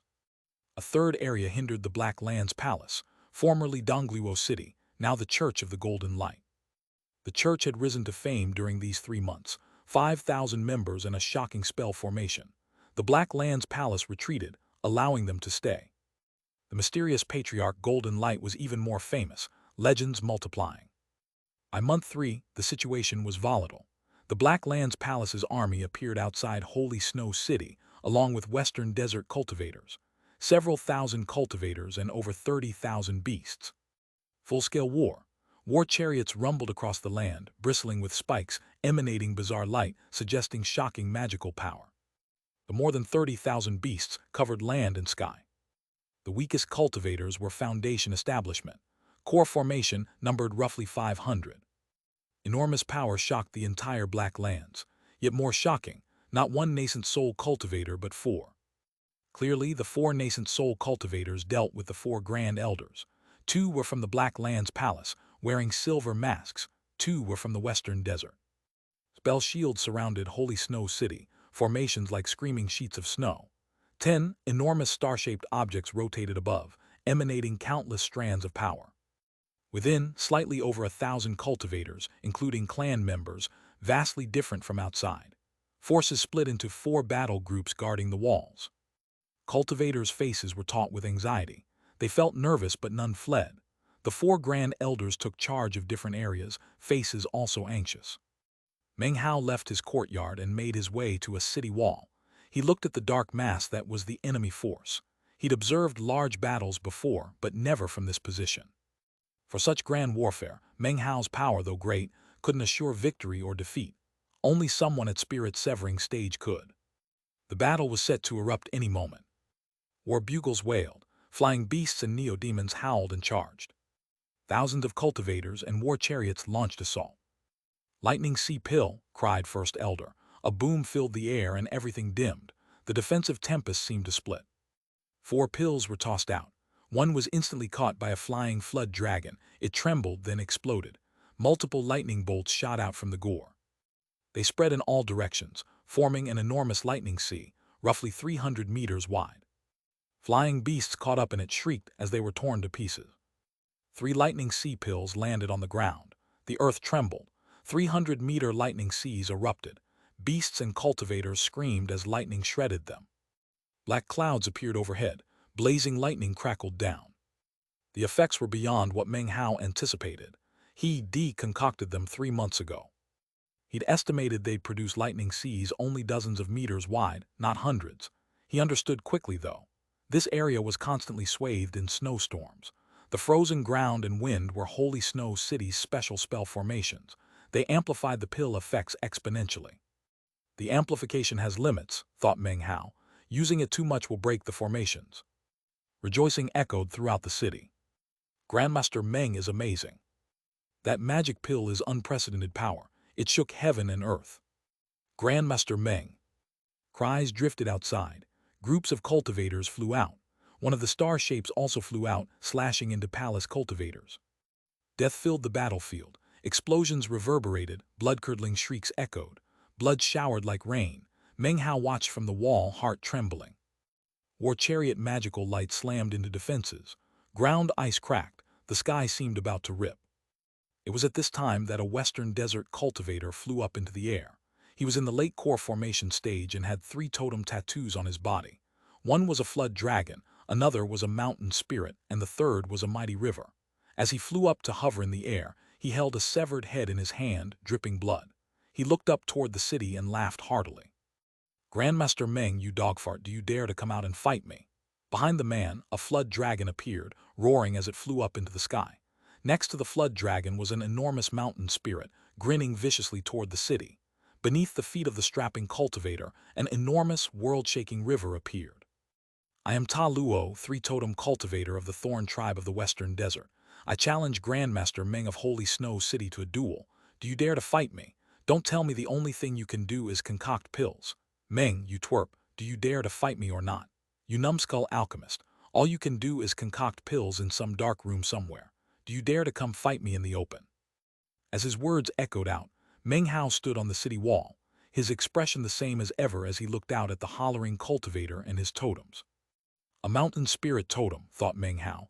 It looks like both a mountain and a spirit. I definitely need to study it. Suddenly, his eyes flickered as he looked up into the sky. Next to him was Third Elder, the old woman. She frowned. He's just trying to provoke you, she said. It's obviously a trick, Grandmaster Meng, you. Before she could finish speaking, Meng Hao's body flickered and he shot off the city wall. The old woman's face flickered, and she shot into the air to follow him. Even as she did, however, one of the silver-masked nascent soul cultivators from the Black Land's palace laughed viciously and then disappeared. When he reappeared, he was directly in front of the old woman, blocking her path. The Western Desert cultivator with the severed head hovered there watching Meng Hao approach. Laughing uproariously, he clenched his right hand, causing the severed head to explode and splatter his body with blood and gore. With a vicious smile, he shot toward Meng Hao. They closed in on each other at top speed, which of course drew the attention of cultivators from both sides of the battle. Those from Holy Snow City were all very nervous, and the other 3 Grand Elders tried to fly over to help, but were obstructed by the other Black Land's palace and Western Desert nascent soul cultivators. Meng, you twerp, I'm gonna help you understand how Western Desert cultivators kill people. The power of the huge man's late core formation cultivation base exploded out to shocking effect. The flood dragon behind him roared, the mountain spirit radiated ferocity, and the mighty river screamed through the air. All of it was very imposing. This man had complete confidence that he would be able to kill this opponent. Once this Grandmaster Meng tangled with him, it would only take a moment or two to ensure that he died. Once he emerged from the city walls, his fate was sealed, thought the Western Desert cultivator, grinning viciously. In the blink of an eye, they were roughly 30 meters from each other. Meng Hao's expression was the same as always. However, a bloody glow suddenly emanated out from his body. Suddenly, he disappeared. It was a bloodburst flash which suddenly placed him directly in front of the grinning Western Desert cultivator. The man's eyes went wide, and without even thinking about it, he moved to retreat backward. However, Meng Hao's hand shot out like lightning, grabbed his clothing and then lifted him up above his head. He pulled off this move smoothly, as if he had practiced it many times. It was a bizarre move, and everyone who saw it gaped. The moment in which Meng Hao grabbed the shocked Western Desert cultivator and lifted him up, a lightning bolt suddenly appeared in the sky. This particular lightning bolt looked different from normal lightning. That was because it was not ordinary lightning. This was tribulation lightning. None of the onlookers even had an opportunity to react. The heavenly tribulation descended onto the body of the Western Desert cultivator. The flood dragon shrieked as it shattered into pieces. The mountain spirit collapsed and the river exploded. The Western Desert cultivator didn't even have time to shriek. The heavenly tribulation smashed into his body, turning it completely black. He was absolutely dead. He was Meng Hao, who was able to resist such lightning for various reasons. Obviously, this man was not equipped with any of those methods and was killed. "Too bad about that mountain spirit totem," said Meng Hao, shaking his head. He loosened his grip, dropping the corpse. Everyone looked on, stunned, as Meng Hao bloodburst flashed away, returning to the city wall at incredible speed. This chapter was sponsored by Nam Tran, Chu Junjia, and Chu Hoa. Chapter 368, Secret Dragoneer Technique. Silence filled the battlefield. This was the first time these people saw a cultivator exterminated by lightning. Lightning was powerful, cultivators weren't weak. Being killed by lightning was used as an insult, but few ever saw it happen. Few were ever actually killed by lightning, much less by legendary heavenly tribulation. Few had even seen heavenly tribulation. The only times were from certain medicinal pills or precious materials, never tribulation targeting people. Exterminated by lightning. How could that be? What lightning was that? Terrifying. What was terrifying wasn't the lightning, but Grandmaster Meng. Damn it, even heaven's lightning helps him. Or is it a magical technique? The palace cultivators were shocked. This extermination was incredibly terrifying. Cultivators existed beneath the heavens, lightning was of the heavens, so lightning seemed unevadable. Even nascent soul cultivators stared with shining eyes. Meng Hao's actions were completely beyond prediction. If it was a magical technique, that was shocking. But the way he'd lifted the man with seemingly practiced ease suggested he did it frequently. Unlike palace and Western Desert cultivators, those in Holy Snow City were accustomed to lightning descending on Grandmaster Meng every few days. Everyone knew it. When people requested pill services, they'd even see the lightning. Seeing the Western Desert cultivator exterminated caused complex thoughts in Holy Snow City. Their reverence for Meng Hao grew even stronger. Just what has Grandmaster Meng done to anger the heavens? For months, Lightning has been trying to exterminate him. That cultivator was unlucky. Of all people, he offended Grandmaster Meng. I've seen a miserable soul embodiment lifted by Grandmaster Meng several times. Meng Hao cleared his throat on the wall, ignoring the gazes fixed on him. He was accustomed to the lightning and could now predict it. After a moment, fighting resumed. Slaughtering continued, but cultivators occasionally looked skyward. Booms were usually magical techniques, yet many dodged, clearly fearing lightning would fall. After 3 days, such behavior died out. The palace cultivators launched continuous assaults, causing booms and shaking the ground. On night 3, a huge explosion shattered one of Holy Snow City's tempest formations. As it collapsed, vast quantities of palace cultivators charged in, along with countless beasts. Western Desert cultivators joined. Glowing strands shot from the star shapes. Though nighttime, the battlefield was bright as day. Finally, a critical moment arrived. The 4 Grand Elders battled fiercely with palace and Western Desert cultivators. Meng Hao's face darkened atop the wall. He raised his right hand. Blood flashed as a flying creature fell dead. 3 months, he thought. If the city falls, they won't finish the frigid snow larva. Holy Snow City's fall mattered little to him, but before 6 months passed, it must not fall. The ground trembled. 2 wild giants appeared in the distance. Several thousand cultivators followed, along with howling neodemons. Why hasn't the spirit-severing patriarch appeared? Thought Meng Hao. When Jade was taken, a howl echoed from underground, killing countless beasts and cultivators. Now, even with the tempest formation broken, the patriarch still hadn't emerged. Hangsu Zong and the rumors were right. The patriarch is dying, but the palace is still scared. Their attacks seem ferocious, but they're probing for information. Meng Hao's gaze flickered at 2 Western Desert cultivators shooting toward Hangsu Shan, their totems shining. Her guards coughed blood, incapable of fighting. Meng Hao let out a cold snort as he shot forward with a blood-burst flash. In the blink of an eye, he was next to Hank Sushan. He waved a finger, and the 8th demon sealing hex appeared, instantly suppressing the cultivation base and life force of the western desert cultivators. A sword aura appeared as a flying sword shot out from Meng Hao's bag of holding. It instantly decapitated the two men, then came back to circulate around Meng Hao. Hank Sushan's face was pale as she looked over at Meng Hao and smiled. "You saved me again," she said. Snow began to fall, and a whimpering sound filled the air as the snowflakes danced about in the wind. It sounded like a funeral song. Booms could be heard, along with the sound of intense fighting. The city shook as, one after another, the star-shaped objects up in the sky collapsed. The western desert and Black Land's cultivators fought fiercely. The sky was filled with snow, but the ground was covered in blood. Meng Hao didn't respond to Hank Sushan. He stamped his foot onto the ground, causing countless strands of demonic chi to rise up, visible only to him. They congealed together behind him to form into an obscure mass that blocked a glowing beam of light that had just shot out from a nearby war chariot. Rumbling filled the air. The demonic chi had blocked the incoming beam, but the power of the attack was still there, spreading out into the area. Meng Hao wrapped his arm around Hank Sushan's waist, then shot away toward the city wall to avoid the attack. Hank Sushan looked up at the star-shaped objects collapsing, the western desert cultivators who were appearing on various sections of the city wall, and the glow of magical techniques that filled the sky. Her voice bitter, she said, "You should leave. They want to kill the frigid snow clan, not you. With your cultivation base, it would be easy for you to get out of here right now." Off in the distance, the old woman, third elder, coughed up a mouthful of blood, then gritted her teeth and continued to fight. "It's useless," said Hank Sushan, despair filling her eyes. "Even if I went all out and used the frigid snow thorn rampart, the patriarch is withering away and barely conscious. There's no way to use the secret Dragoneer technique to catalyze the thorns."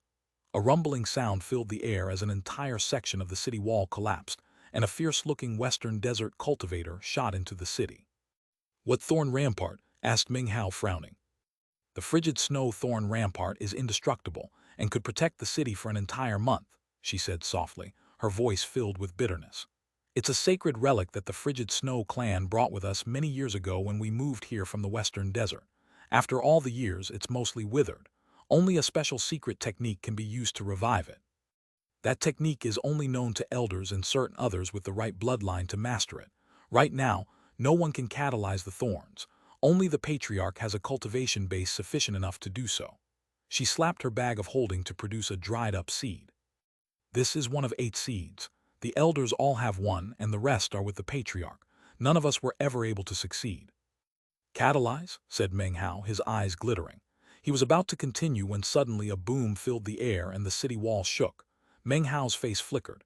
He grabbed Hank Sushan, retreating again. Off in the distance, a huge group of Black Land's cultivators was approaching. As the city wall crumbled, miserable screams filled the air. Meng Hao continued to retreat with Hank Sushan in tow. His voice urgent, he said, "Tell me that catalysis technique.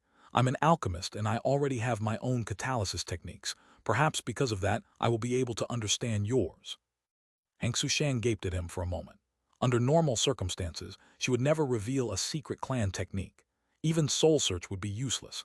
The technique was a legacy magic that was branded into her very blood. However, after thinking for the space of a few breaths, she made her decision. When the frigid snow clan had existed in the western desert, at the height of their power, this was the secret technique used by generations of their grand dragoneers. Her voice soft, she began to explain it to Meng Hao. The secret technique was not very long, only about 1,000 characters in length. As the words entered Meng Hao's ears, his heart began to shake.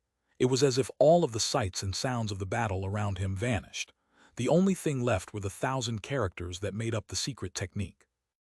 It was time to sink. The ebb and flow of the moon, grasp the will of the shining sun. All living things contain the will of eternal life. Hank Sushan softly spoke the words that could cause a frenzied commotion if they were revealed in the western desert. In fact, when the rebel clan member Hank Suzong was spared by his father, all memories of this secret technique were erased from his mind. That was one of his reasons for coming back to settle his old score and eradicate the frigid snow clan. There was no way for him to reacquire the technique other than to have a clan member personally tell him. Meng Hao's mind reeled. He closed his eyes, allowing the various passages of the technique to resonate in his head. He suddenly thought of the violet fate sex catalysis arts, as well as the time-refining Jade page from which he had been able to figure out the time magic. Of those two different mnemonics, the catalysis technique was the first layer. The secret time magic was the second layer. And now, Meng Hao's mind spun. After hearing the secret technique of the Frigid Snow clan, he realized that it was the third layer. Secret Dragoneer technique. Any of the techniques alone could provide moderate success.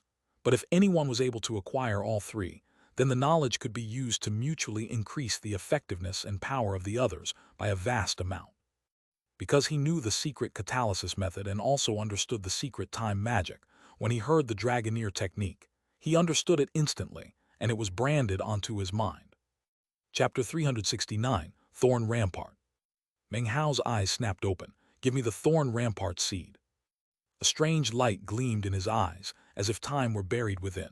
It turned into an indescribable power, a magical technique where a single glance made a person unable to forget him. Xianxia's heart shook. She'd seen a gaze like this when the spirit-severing patriarch awoke. His eyes contained deep obstruseness, as if they held time. A single glance was something she couldn't forget for countless years. Her mind reeled, and she seemed to lose all resistance. Without thinking, she reached out and handed over her clan's sacred relic, the Thorn Rampart seed. The instant it touched his hand, Meng Hao gasped. His cultivation base rotated rapidly, golden light spreading out. His secret catalysis art, time magic, and newly acquired Dragoneer technique were all unleashed. The ability to catalyze all plants, the magic to unleash time's power, the Dragoneer ability to control all beasts under heaven, these three arts melded inside Meng Hao. As his cultivation base rotated, the seed suddenly expanded. It was no longer withered. Within moments, a sprout appeared, turning into vegetation. In a blink, it covered Meng Hao's entire arm. Meng Hao's body no longer shone gold. Shockingly, a thick plant aura emanated from him. This aura instantly caught the attention of attacking Western desert cultivators. Seeing Meng Hao, their hearts trembled. Immediately, they shot toward him. Only Xianxia was near Meng Hao. Everyone else had fled. The city wall was falling, and above, the four grand elders looked desperate. How could they have imagined that after 3 months, the palace in Western Desert would launch full-scale assault? Holy Snow City couldn't stand up to it. Xianxia smiled sadly as 8 Western Desert cultivators closed in on Meng Hao. She couldn't fight back. In a moment, they were 30 meters away. Meng Hao sat cross-legged, clutching the seed. Green vegetation covered his right arm, continuing to grow over his body. 30 meters, 25 meters, 15 meters. At 15 meters, Meng Hao's eyes snapped open, glowing brightly. He reached his right hand out and pushed it down onto the ground. The plant material burrowed into the soil. A 3-meter thorn suddenly stabbed out next to the city wall. Its speed made evasion impossible. In a blink, it stabbed one cultivator. More thorns burst up around Meng Hao. Miserable screams filled the air as the other 7 cultivators were stabbed and lifted up. After stabbing through them, the thorns twitched and trembled, absorbing their blood and cultivation base. The 8 men rapidly withered. Blood-curdling shrieks echoed, shocking all surrounding cultivators. "What is that?" they panted. Before they reacted, masses of small thorns exploded from the shriveled bodies, shooting in all directions. Some stabbed into the ground, disappearing. They reappeared moments later, stabbing more cultivators. Others directly shot into nearby cultivators. As they screamed, their bodies withered, and more thorns exploded out. Meng Hao was the center as thorns stabbed from the city walls themselves. The thorns didn't distinguish between Holy Snow City or palace cultivators. They stabbed through all of them, absorbing flesh, blood, and life force, expanding. Within breaths, the area surrounding Meng Hao for 3,000 meters was filled with thorns. This instantly affected the battle's course. Palace cultivators retreated in shock, but they were too slow and were stabbed. Soon, the entire city bristled with sharp, fierce, bright red thorns. The thorns were already expanding outside. Inside, all Holy Snow City cultivators stood pale, not daring to move. Everything was surrounded by thorns. They looked out at palace cultivators and beasts. Howling in anguish, they retreated as thorns burst from the ground. The sky wasn't safe. Thorns shot up, stabbing any living thing flying above. Everything seemed covered with thorns. Outside, only a few hundred managed to flee. They stared back, shocked. Up above, the 4 grand elders and nascent soul cultivators were incapable of fighting. They'd split apart, constantly blocking shooting thorns. All eyes on the battlefield fixed on Meng Hao. Before him was a ferocious, gigantic thorn rising straight up. It emanated blood qi, covered by countless smaller thorns, thoroughly sinister. Meng Hao was the center, the only place without thorns. He seemed the source of all thorns. As he slowly rose to his feet, countless gasps filled the air. Round his right hand swirled innumerable thorn-covered leaves. No one would disbelieve Meng Hao was the source. He took a deep breath. He never imagined the thorn rampart seed would be so astonishing. That it couldn't distinguish friend from foe was unavoidable. It required his catalysis power to grow, but sucking life and blood, Meng Hao couldn't control it, though he could sense it. "Grandmaster Meng," said a nearby cultivator. His left leg had been stabbed. As soon as the word left his mouth, a thorn flew over. He closed his mouth. The thorn stopped an inch from his forehead, hovering like a snake before moving away. Everything was quiet. All cultivators who'd been stabbed stood still, not daring to speak. In midair, nascent soul cultivators stopped moving, not daring to fly or speak. They were surrounded by tens of thousands of thorns. The slightest move would kill them. Meng Hao took a deep breath, his eyes shining brightly. On and outside, the city wall were countless cultivators and beasts stabbed by thorns. Their faces were pale and dreadful as they gazed at Meng Hao. The few hundred who escaped looked at Meng Hao, quiet as winter cicadas. Suddenly, everyone realized the battle's outcome lay in one person's hand. That person was Meng Hao. Only Meng Hao knew the decision wasn't actually his. This thorn rampart wasn't responding to his commands. He thought silently as he looked around. Thorns were still stabbed through surrounding cultivators, who could only stand in despair. Suddenly, an ancient voice entered Meng Hao's ears alone, weak, as if from someone about to die. "The thorn rampart exterminates anything under spirit-severing stage. Once rooted, it can't move and will live 1 month. It doesn't matter how you woke it. Now extract a drop of blood containing your will. Place it on the thorn rampart trunk before you. The drop must contain your will. That will let you command the thorns." The voice seemed from nowhere, but Meng Hao instantly recalled the voice from 3 months ago when Jade was taken. The same voice. Meng Hao's eyes glittered. According to the method, he sliced his forehead. A drop of blood appeared, containing his cultivation base and will. As it flew, Meng Hao felt weakness flow through him. He knew he could produce only 5 such drops his entire life. More than 5 would be far too costly. In silence, Meng Hao clenched his jaw. The blood was precious, but for the frigid snow larva. He caused the drop to fly forward and enter the trunk. His eyes flashed. Nothing obstructed it. It merged into the trunk, which trembled. Instantly, thorns stabbed into holy snow city cultivators faded, their wounds closing. The thorns remained in their bodies, fuel for healing. As thorns disappeared, palace and western desert cultivators outside let out blood-curdling screams. Their bodies instantly withered completely. Explosions filled the air as some self-detonated. The explosions shattered Meng Hao's mind. It seemed he'd become one with the trunk, all thorns extensions of his will. With a thought, he could kill everyone. His spiritual sense wasted away simultaneously.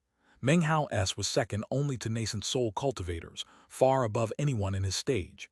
Without it, the strain would have dried him up completely. Suddenly, Meng Hao's will sensed something new. Outside, in a location stabbed through with thorns, someone spoke. "Grandmaster Meng, is that you?" This chapter was sponsored by Xianxia Audiobook. Chapter 370, Spirit Severing Pill. A voice transmitted into Meng Hao's will. "Grandmaster Meng, this is Yan Song. Fellow Taoist Meng, after we parted, I continued thinking about what happened. I felt something fishy about Jade. He's been sent to the western desert, so I can't corroborate my theory. Fellow Taoist Meng, I came here to look for you. This isn't my actual body, just a sliver of my will. Fellow Taoist, I admire your Tao of alchemy greatly. This isn't the time for discussion. I'll say 2 things. With your skill, we can discuss the spirit severing pill. If interested, meet me 3 days from now in the east of the city." Meng Hao's eyes glittered as the voice disappeared. Outside, miserable cries faded. Few cultivators escaped the secret technique. Most were withered corpses. Meng Hao slowly removed his will from the trunk, leaving a tiny connection. He caused the rest of the thorns to gradually shrink back. The main trunk was now prominently visible. War bugles wailed in the air. The attack group had to retreat. The war wasn't over, but palace and western desert forces were reduced. Off in the distance, the sky was filled with prismatic light. Morning was approaching. Everyone was exhausted. In rare silence, Meng Hao rose as the four grand elders approached. They looked haggard. Third and fourth elders were injured. They stood before Meng Hao with complex expressions. After a long moment, first elder slowly said, "The thorn rampart will live 1 month. We should be safe. The four of us will do our best to finish the frigid snow larva." He gave Meng Hao a deep look, then left. The other elders looked at him, then walked off. The old woman looked back but held her tongue. The surviving clan members dispersed to repair the city and formations. They had 1 month of relative safety, but much needed repair. Everyone was exhausted. After injuries were tended, mental scars remained. Most cultivators sat in meditation, making the city quiet. The newly arrived Western Desert Force bolstered enemy numbers into thousands. But they didn't attack. Instead, they spread out, blockading Holy Snow City. Meng Hao was also exhausted. Walking through the city, cultivators looked at him with awe, bowing with lowered eyes, not daring to meet his gaze. The thorn rampart caused everyone to view Meng Hao as terror incarnate. Despite his grandmaster status, the fear remained. The clan members also looked with intense veneration. Meng Hao had single-handedly secured victory. Without him, Holy Snow City would be smoldering wreckage. Based on battle achievements against the palace, the clan distributed magical treasures to the city forces. Large amounts of cultivators converged on a palace near the center, where achievement records and rewards were kept. Meng Hao was tired, but seeing the palace on his way back, he changed course and headed over. The area was bustling, with cultivators coming and going. The 100 or so people made it seem more packed than the rest of the city. As soon as Meng Hao entered, people spotted him. Everyone looked at him, hearts trembling. Without thinking, they bowed and clasped hands, unable to hide awe. "Grandmaster Meng." "Greetings, Grandmaster Meng." Meng Hao nodded, walking past groups until he stood before a pillar of light in the main hall. The pillar was illusory. Inside were lists of names with numbers, battle achievements accrued during the defense. Rewards depended on enemies slain. 2 clan members sat next to the pillar. Seeing Meng Hao, they immediately rose, clasped hands, and bowed deeply.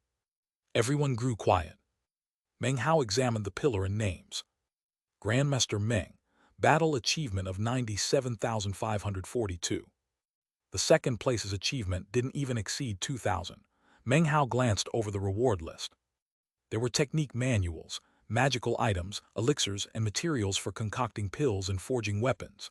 Some items made Meng Hao's heart thump. Most importantly, the achievements required were almost nothing compared to what he'd accrued. As Meng Hao decided, 4 new items suddenly appeared on the list.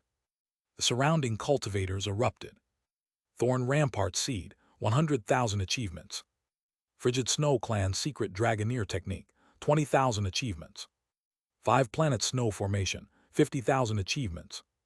Demon Nurturing Pill Formula, 100,000 achievements. Meng Hao's eyes glittered. The surrounding cultivators breathed heavily. They didn't know the Dragoneer technique but recognized the Thorn Rampart Seed. Its fearsomeness was unforgettable.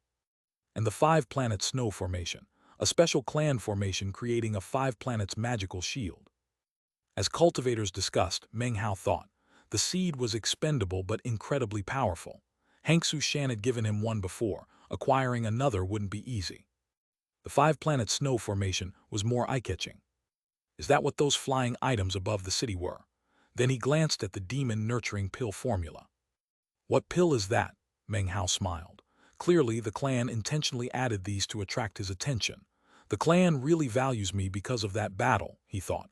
Instead of taking items, he looked at the clan member standing next to the pillar. Is it possible to acquire items on credit? He asked, smiling. The surrounding cultivators stared in shock. The middle-aged woman gaped, somewhat at a loss. At this exact moment, the achievement number next to Meng Hao's name suddenly increased by 100,000. Now his total was roughly 190,000. Meng Hao's eyes glittered as he pointed out the items he wanted. The pillar sparkled, and 2 jade slips flew out. One was the 5 planets formation method. The other was the Demon Nurturing Pill formula. After this, Meng Hao's name was no longer first but last. His number was now negative, nearly 50,000. Jade slips in hand, Meng Hao left the palace under envious gazes. He walked back through the city to his courtyard. He sat cross-legged amidst the lotuses looking at the jade slips. Time passed. Evening came, his eyes gleamed. This formation seems amazing. Too bad I don't understand formations well. If I meet someone who does, I could get help. This demon-nurturing pill is interesting. It's not for cultivators, but neo-demons and beasts. Meng Hao put the slips away and closed his eyes to meditate and restore energy. Days later, late night was still. The moon shone brightly. The Thorn Rampart was the final city defense. Palace cultivators tried breaking through multiple times but were thoroughly obstructed. Not many died, but the thorn's effectiveness was clear. In his courtyard, Meng Hao sat cross-legged, meditating. Suddenly, his eyes opened and he pointed his finger downward. Demonic chi congealed. In a moment, a figure resembling him appeared. After it turned into him, it flickered away. In the east section, a relatively remote street was deserted until a figure appeared, Meng Hao. He strode down the winding street for an incense stick's time, reaching an even more remote corner. He looked over his shoulder. "You've been following me for a while. How much longer?" A grating voice replied, "Fellow Taoist Meng, you're not only a grandmaster of the Tao of alchemy, your spiritual sense is the most powerful I've seen in any core formation cultivator, almost comparable to mine." A shadow twisted, turning into Yan Song, smiling. "I'll give you 3 sentences to explain yourself," said Meng Hao lightly. Thorns suddenly emerged. Without hesitation, Yan Song replied, "I found a manual about an ancient medicinal pill called the spirit-severing pill. Consumed when breaking through to spirit-severing stage, it ensures success. After years searching, I discovered its resting place in the Western Desert. I can't acquire it alone. With your skill, we can succeed and share the formula." "Such a pill doesn't interest me much," replied Meng Hao lightly. "Fellow Taoist Meng, reconsider. With your skill, you'll break into nascent soul easily. If you don't prepare for spirit-severing stage now, your first severing will be difficult. You can't rely on enlightenment alone. Besides, the place contains not only the formula but a completed spirit-severing pill." Yan Song waved his hand, a wood slip flying out. "This is one section of the manual. Feel free to confirm whether I'm truthful. If you change your mind, use it to contact me. The Western Desert location is near several tribes. Without my help, you can't conceal your chi and can't enter." Yan Song looked at Meng Hao one final time, then gradually faded and disappeared. Chapter 371. Concocting a Nascent Soul Like Concocting Pills. Meng Hao's eyes glittered as he watched Yan Song fade away. He reached out to take the wooden slip and turned to leave. He didn't trust the man, so he'd used his demonic chi clone to meet him. Yan Song, fearing Meng Hao because of the Thorn Rampart, had done the same, meeting him through other means rather than his true self. "If neither of us trusts each other, why invite me?" Meng Hao mused as he retraced his steps. "There's no great enmity between us, so why would he trick me? Could there be truth to what he said?" The eastern section was silent in the dead of night. The bustle before the war was gone. Almost everything lay in ruins. After barely 300 meters, he stopped and retreated 3 paces. Green ripples suddenly emanated from where he'd stood. A distorted figure appeared within them, invisible but radiating a totemic aura that Meng Hao sensed clearly. "Western Desert Cultivator, the Thorn Rampart has gaps here." Yan Song did have ulterior motives. Cold light flashed in Meng Hao's eyes. He shot backward, golden light blazing as he clenched his right hand into a fist and struck at the green glow. A boom filled the air. Though Meng Hao's fist struck nothing, a powerful attack shot at the green glow, only to shatter into dots of light that shot together, congealing into a green whip that lashed at him. Meng Hao grunted in surprise, the first time anything had evaded his right fist. Though the attack was illusory, his opponent's dodge proved he was no ordinary cultivator. Meng Hao's mind raced. This person didn't come with Yan Song. Yan Song knew Meng Hao hadn't come in person, yet this cultivator dodged as if unaware the fist was illusory, meaning he didn't know this wasn't the true self. Running into him here by chance seemed unlikely. Therefore, the cultivator wasn't alone. Meng Hao let out a cold snort and allowed the whip to wrap around his body. A boom filled the air as Meng Hao collapsed into countless chi fragments that dissipated into the air. A sound of surprise escaped as the whip retreated. Dread welled up in the Western Desert cultivator's heart. However, even as he began to back up, the fragmented chi that had made up Meng Hao suddenly shot forward and formed back together into a new Meng Hao. His left hand stretched out to grab the whip, which he then pulled toward him. "Get over here." A rumbling roar filled the air. The whip pulled tight, and as it did, the vague image of a fleeing person could be made out within the green ripples. Meng Hao pulled hard on the whip, and it withered into flying ash. Meng Hao watched the ripples fade, coldness flashing in his eyes. It has nothing to do with Yan Song, yet no one attacks Meng Hao and escapes. His body blurred and split into 10. Immediately, they shot off in different directions in pursuit. In Meng Hao's courtyard, his true self sat gazing at lotus flowers, quiet and peaceful, unbothered by what his clones faced outside. After half an incense stick burned, he rose and walked into the night at a steady pace, soon reaching 300 meters from his courtyard. He reached a remote street corner and stopped to wait. After 2 breaths, ripples shot through the air with 10 figures chasing behind them, all looking like Meng Hao, faces cold. Wu Mu was terrified. A member of the Crow Scout tribe from the western desert, he was one of several hundred who'd survived the Thorn Rampart. Possessing wood-type totems, he'd been dispatched into the city on an assassination mission this night. A dozen came with him.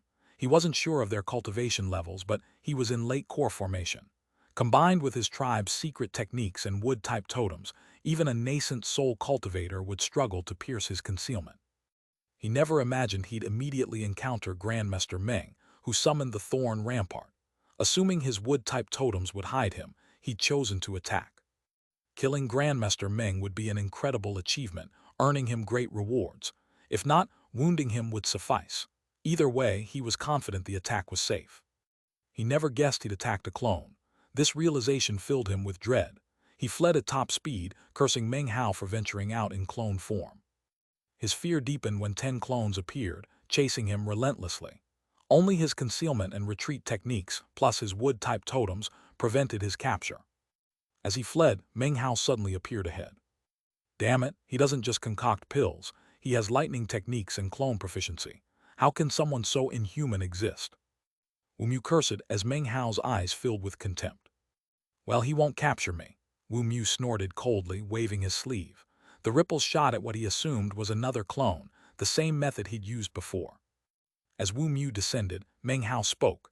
There really is much to learn about the Tao of Totems. Before Wu Mu could react, Meng Hao lifted his hand and pointed. A boom resonated as an invisible, tearing force surrounded Wu Mu. Before he could retreat, a bloody glow erupted, permeating his body and ripping away his invisibility. Not a clone, his mind spun, face ghastly pale. Before he could employ another technique, Meng Hao's gaze seized him, a gaze that contained the power of time. Wu Mu's mind reeled. Everything slowed as if time within his body had shifted. When he regained his senses, Meng Hao's hand closed around his throat. Everything went black as he lost consciousness. Meng Hao held Wu Mu in his hand, expression unchanged. He walked back down the street as the 10 clones faded. A wooden slip flew over, which he took and glanced at, then walked off carrying Wu Mu. Holy Snow City knew no peace. Over 50 assassinations occurred, even among the frigid Snow clan. The 4 Grand Elders eventually unleashed their cultivation bases. Explosions rang out in the night sky until morning. The chaos didn't touch Meng Hao's courtyard. He extracted Wu Mu's blood and vivisected his totem tattoos to study them. He wouldn't abandon his quest to understand totems. He sensed they held the key to the perfect nascent soul. Wood-type totems evade the Thorn Rampart through their wood characteristics. Meng Hao held a vial of Wu Mu's condensed life force, studying the green-colored leaf totem tattooed on the man's arm. Wood is one of the 5 elements: metal, wood, water, fire, earth. 5 elements, 5 colors: white, green, black, red, yellow. Perfection is a 5-colored nascent soul. If I acquire 5 totems of different properties and cultivate them to the ultimate level, it's like using the 5 elements pill concoction technique. With 5 colors, I could concoct a 5-colored nascent soul. This was the culmination of his totem research. He'd conceived this idea earlier, but recent research made him more confident. It accords with my Tao of alchemy. My body is the furnace, my heart the formula. I will concoct a grand pill of heaven and earth, a 5-colored nascent soul. His eyes blazed. No one had ever concocted a nascent soul in this fashion. Others cultivated to produce a nascent soul. Meng Hao would use pill concocting techniques instead. That is the only path to perfection. His expression gleamed with anticipation. This chapter was sponsored by Zoe Chelsea Okingboa, Pedro Pulido, Michelle Blanco, and Jesper Rasmussen. The Wu in Wu Mu's name means crow and is the same character as the one in Crow Scout tribe. Incidentally, this character also has the alternate meaning of black. The Mu is the same as in Fang Mu, meaning wood. Chapter 372, Did You Forget? Half a month isn't long, yet for Wu Mu it was unprecedented suffering. A cultivator obsessed with studying totems controlled every part of him: blood, bones, totem tattoos, techniques. Meng Hao's confidence in concocting a nascent soul grew daily. Wu Mu had been destined to help him fuse the Tao of alchemy with his cultivation base. By month's end, Meng Hao had learned all he could, so he released Wu Mu rather than waste further effort. Before leaving, Wu Mu trembled as he looked at Meng Hao, vowing never to encounter him again, then fled at top speed. I need more totems to validate my theory, Meng Hao thought, watching Wu Mu depart. Rumbling echoed from outside the walls. For the past half-month, reinforcements from the Black Lands Palace and Western Desert had arrived daily, hundreds whistling through the air to join the siege. Nearly 5,000 cultivators surrounded the city. Holy Snow City was thoroughly isolated. Beasts attacked from the sky, glowing chariots charged below. The Thorn Rampart was impervious during its 1 month of survival, yet under relentless attacks it began to deteriorate. Clearly, it wouldn't last much longer. Days later, nearly 2,000 Black Lands Palace cultivators descended, led by a gold-masked cultivator, Black Lands Palace Dao Child Luo Chang. 1. Luo Chang is the guy that Meng Hao aka Fang Mu slashed with the wooden time sword by the ancient Dao Geyser in chapter 269. Later, when he first arrived in the Black Lands, Meng Hao aka the Demon Lord poisoned Luo Chang in chapter 325. His eyes were grim, his person exuding a strange aura. His mood had soured since being poisoned. He tried every method to cure himself upon returning to the Black Lands Palace, yet the poison remained. Dread filled his heart. His life or death rested in the poisoner's hands. Unable to publicly reveal his poisoning, he tried every remedy. After sensing the poison, his master took interest. He'd invited an Eastern Lands alchemist to examine him. After studying the poison, the alchemist said seriously, "This poison cannot be dispelled by cultivators. Only medicinal plants can neutralize it." The mysterious demon lord became his nightmare. Every thought of the man filled him with intense coldness. Of course, he'd carefully obeyed the man's instructions, never venturing within 300 kilometers of him. To prevent mishaps, he'd remained in the Black Lands Palace for some time. This was his first venture out since being poisoned. Surely, he reasoned, he wouldn't encounter the demon lord in this remote location. He hid his depression as well as he could, though some seeped through. I heard this frigid snow clan has a beauty named Xianxia, he thought, his eyes shining with debauchery. Behind him came an old man in a silver mask emanating nascent soul power, bringing the total nascent soul cultivators in the force to 5. One more nascent soul cultivator would dramatically shift the conflict. As Luo Chang arrived, Black Lands Palace cultivators flew up to receive him. Beneath his golden mask, Luo Chang's face was proud as he gazed at the Thorn Rampart and ruined Holy Snow City. Fellow Taoists of the Frigid Snow Clan, inhabitants of Holy Snow City, I am Luo Chang, Tao Child of the Black Lands Palace. I've come not to battle but to challenge all heroes under heaven. He strode until he stood before the city. Anyone not of the Frigid Snow Clan who can stand against me, Tao Child Luo Chang, for 10 breaths will leave unharmed. His words echoed through the city. He was surrounded by powerful Black Lands Palace and Western Desert cultivators, with the 5 nascent soul cultivators stationed nearby, ready to respond if the city's nascent souls attacked. This is a historic moment, Luo Chang continued, eyes gleaming. Within half a month, the Black Lands Palace will topple this city. Anyone remaining will be buried with the Frigid Snow Clan. From a Tao child, these words carried profound weight over the city. So, which of you dares face me in honorable battle? Cultivators at his side called out taunting provocations. Inside, the several hundred non-Frigid Snow Clan cultivators looked troubled, though whether they considered the offer was unclear. The Grand Elders and clan members stood thoughtfully. They couldn't stop anyone from leaving without causing greater problems. Luo Chang was a Tao child, an incredibly high position. Though not at the nascent soul stage, he directly represented the Black Lands Palace. After a moment, First Elder sighed hoarsely. "Fear not. Our city is threatened. Anyone lacking the will to fight should leave. No one will stop you. You've already shown great kindness to the clan." Meng Hao stood in the crowd, gazing through the Thorn Rampart at Luo Chang floating in midair. A slight smile crossed his face. The poison remained undispelled. Meng Hao had concocted it himself and was confident few could do so. Silence filled the city. Suddenly, a middle-aged man shot forward, someone Meng Hao recognized from requests for pill concocting services. In mid-core formation, he was powerful for the city, domineering in the outside world. Now his face was pale. Recent pressure had pushed him to his limit. He shot through the thorn rampart and sighed. I've done all I can. I've repaid the clan's kindness. He clasped hands to Luo Chang. In accord with your will, Dao child, I'll battle you to save my life. The instant he spoke, vicious light gleamed in Luo Chang's eyes. 3 cultivators shot into the air at high speed. The man's face twisted. He flashed an incantation and a black sword aura gleamed. After 5 breaths, the 3 returned to Luo Chang's side, one holding the man's head. A pity he didn't last 10 breaths. Luo Chang laughed, crushing the head. Anyone else? No. Then I'll offer another option. Bring me the frigid snow clan's beauty Xianxia. Whoever succeeds will be spared and well rewarded, he laughed, looking toward the city. Silence and grim faces met his gaze. The frigid snow clan members stiffened, especially Xianxia. Her phoenix-like eyes flashed with killing intent. Luo Chang noticed and laughed. The most beautiful woman in the land is here. My trip wasn't a waste. Cultivators in the city cried out. A Dao child, how could you be so despicable? You promised a duel, but it was a trick. You're all the same. Luo Chang laughed, eyes arrogant. He cared nothing for their lives, just toying with them. He knew the city wouldn't attack while the thorn rampart stood, so he took advantage for amusement. All right, he laughed. I'll spare you further trouble. Fellow Taoist Hangsu, why not warm my bed tonight? In exchange, I'll leave with these 2,000 cultivators, easing pressure on the city. What say you? His eyes gleamed over her figure. Xianxia trembled with anger, glaring murderously at Luo Chang, yet sorrow filled her heart. Surrounding clan members watched her silently, their unspoken thoughts visible in their eyes, filling her with pain. She smiled bitterly, then looked instinctively at Meng Hao, wondering what he'd do. Meng Hao's eyes narrowed at the 3. One was a western desert cultivator who'd slain the man using a sword totem. A sword totem manifesting extraordinary power.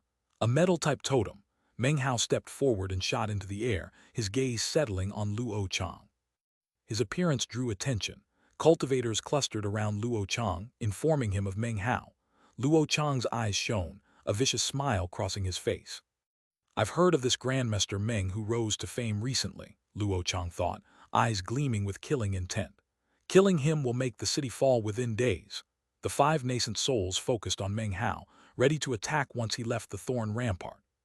Before leaving the city, Meng Hao stopped and hovered, smiling enigmatically at Luo Chang.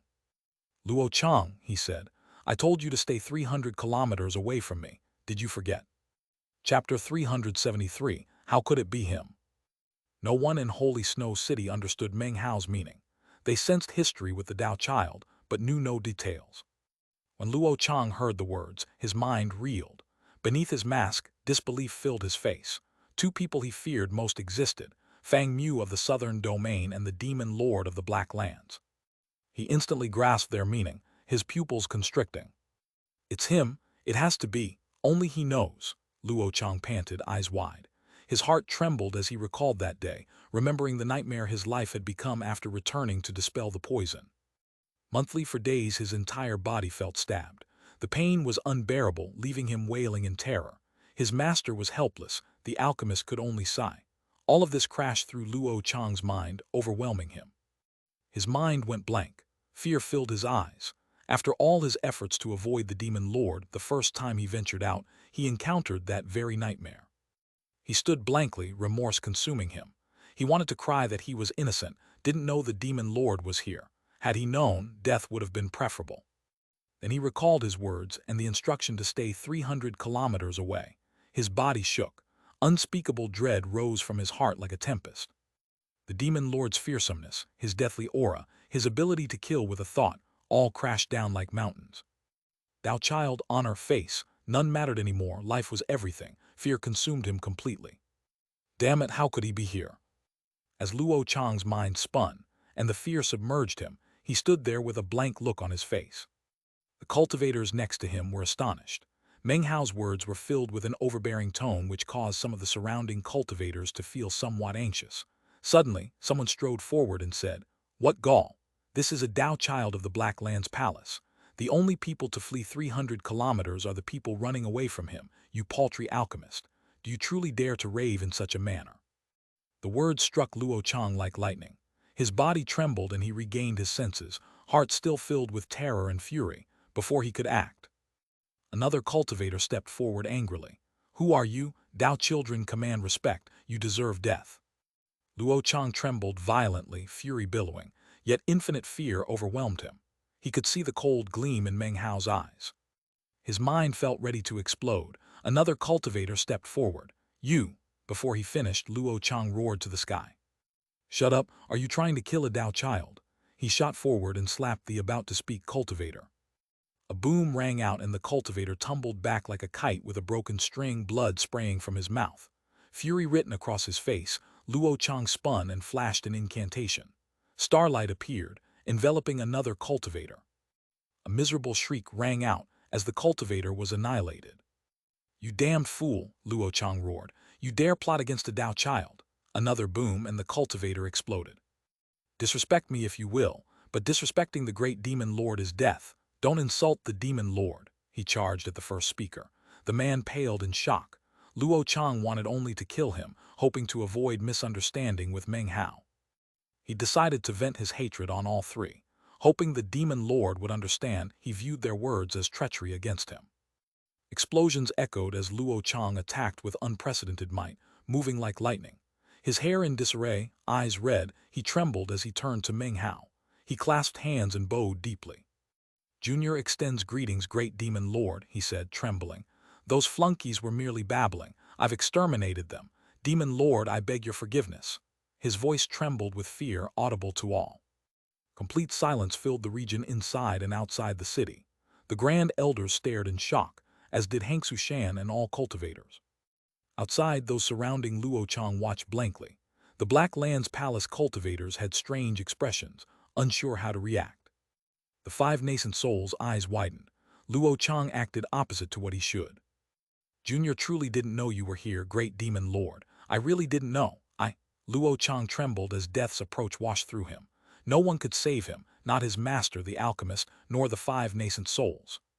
His heart filled with complete regret. He should never have left the Black Lands Palace.